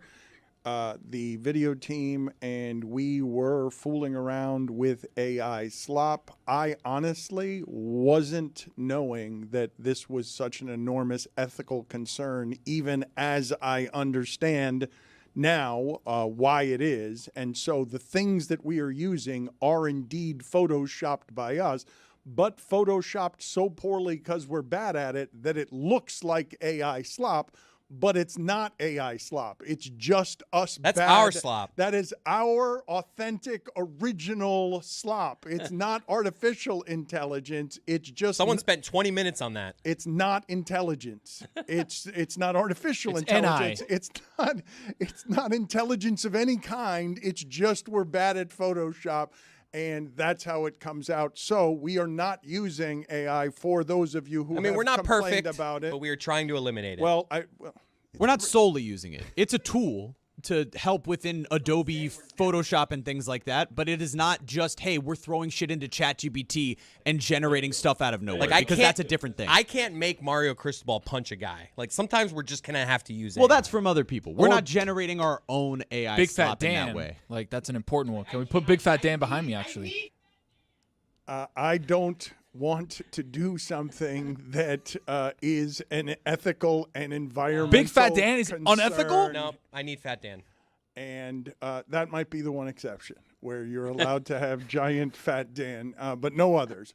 I will also point out to the audience here that we have some B-roll, but we have to sort of explain to the audio audience what this umpire's behavior is, Zaslow. I don't know what this second base umpire is doing, but go ahead and tell the audience what's happening here and make it easy for the audio audience. I mean, his second base umpire, the runner's trying to steal, and the second base umpire punching him out. He literally punches straight out up the sticks runner. him. No way! Boom! So this is real. This is not AI. A man slides into second and ends up in the face in the follow-through as he pops up on the slide. Cody, you ever see anything like that? And that base runner's head is like right in front of the umpire for a full second before. It's not like He's got to get in his punch It's not like he starts the punch out and then the face emerges. The face is there, and then it looks like I'm going to punch this I mean, guy. he lands a right cross square in the face of the base runner. Run this back one more time. I really want to see. Is he staring down to make sure that the fielder has his foot on the bag? Because I think, he's looking, because it's got to be the right foot comes up, right? He's trying to avoid. Did he have the left foot? Yes, he did. So he's looking like that and goes, out. But he just punches this dude right in the face. I will say, though, it's a little bit emasculating for the umpire because the base runner, he took that punch like a champ. Yeah, he did. The base runner has a hell of a has a hell of a chin, and I will say, if you can keep running that real quick, I'm gonna say that is as flush and as well as that umpire could have punched anybody intentionally in the face. Like, there is no way to hit somebody. He avoids the helmet better and harder square on the jaw than the way that umpire did it. That is as hard as he can throw that arm. He can't throw it any harder than that. And salute to the base runner for not collapsing in a heap or punching back. That's a good point. That would have been so great. Would have been awesome. Would anyone what would have happened if he punched him back? Would have been ejected. Would anybody Why have would he have been blamed ejected? him? I don't think anybody would have blamed him. Cold cocked him. Like, straight down, watched him, cold cocked him. That's where you got to go with the little out. Yes. To Juju's point, he may have been just cooking up like, this is my big moment here. His version of a hee-haw 3. Yeah. Hee-haw 3. Is this the final out of the game, maybe?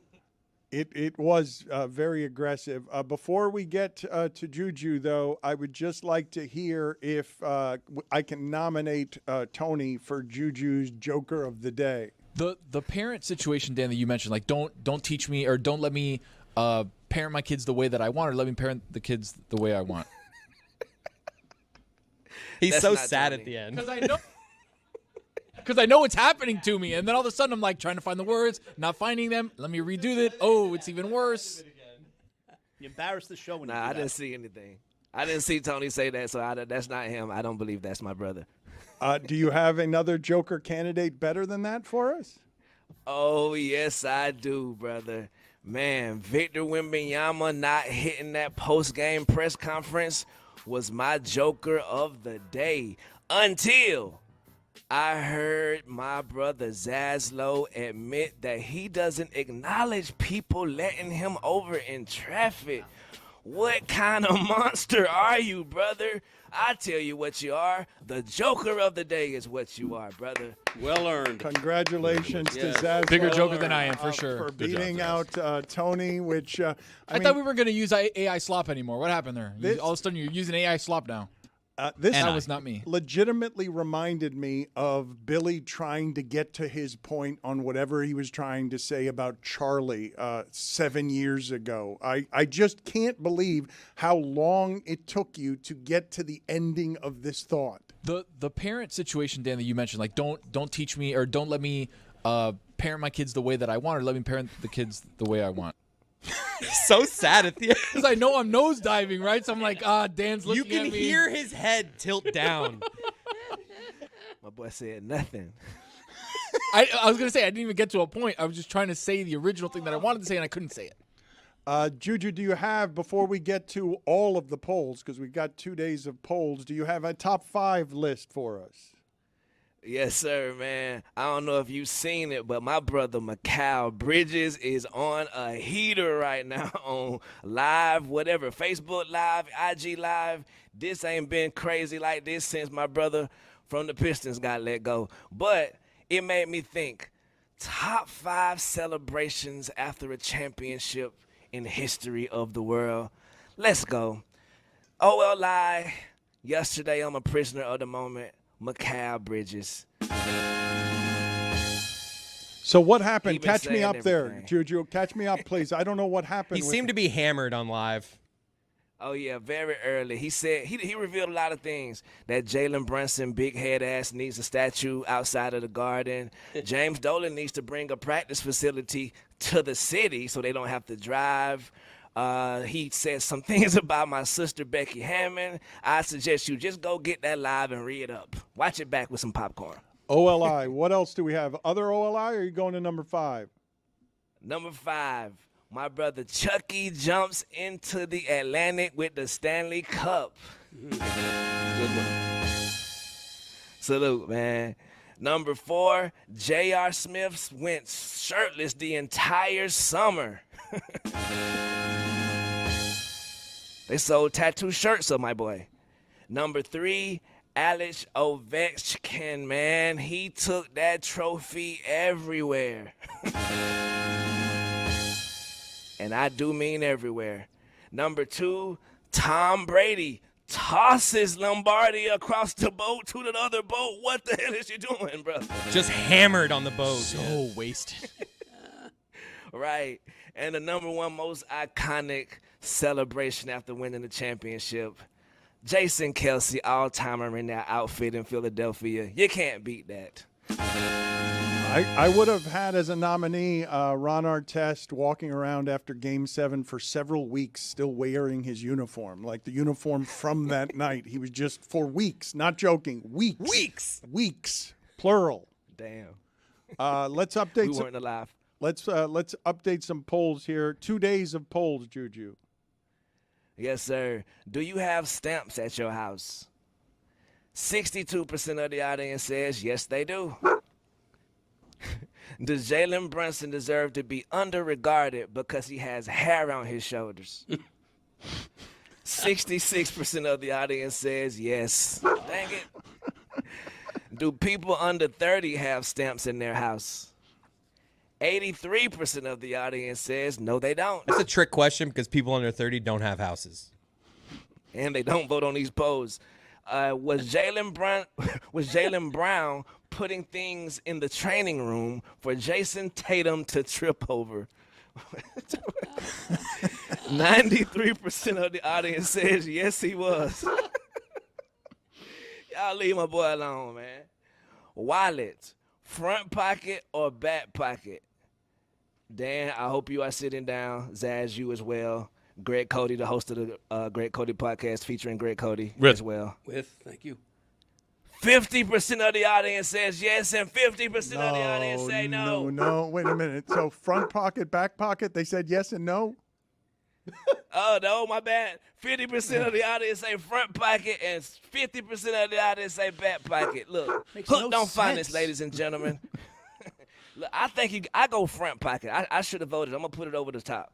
I go front pocket just because I'm like David Sampson. If you going to steal my wallet, you going to have to do it in front of my damn face. Salute. I just voted back pocket. We're back to even. Yes. Do you talk at the urinal?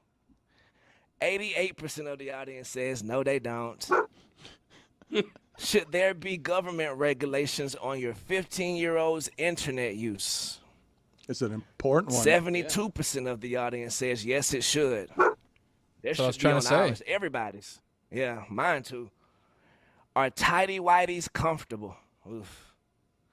90% of the audience says no, they are not, Zaz. Wow. Hang with them. It's the chafing.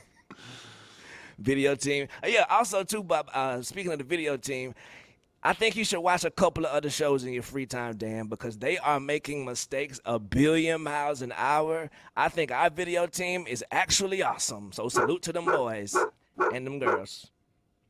Does Stan Van Gundy have a generally great musk? 78% of the audience says yes, he does. How about that? Landslide. Are hairy shoulders the true mark of a champion? 52% of the audience says yes, they are. Do you always have to remember the Bachers? Whoa! 57% of the audience says no. I rebuke y'all in the name of the Lord. Wow. 43%'s a lot. That's high. Does Zaz have the skin of a K-pop star? I voted yes. 54% of the audience says no, though, Zaz. Sorry. They just can't see what we see. Is music concert redundant? 89% of the audience says yes, it is. And those, Dan, are your polls, Dan. Thank you, Juju. We'll talk to you tomorrow. Good show. Internet. Well, Yay. Charlie, as far as I know, so just Charlie's title in my Are you going to phone- say anything? Well,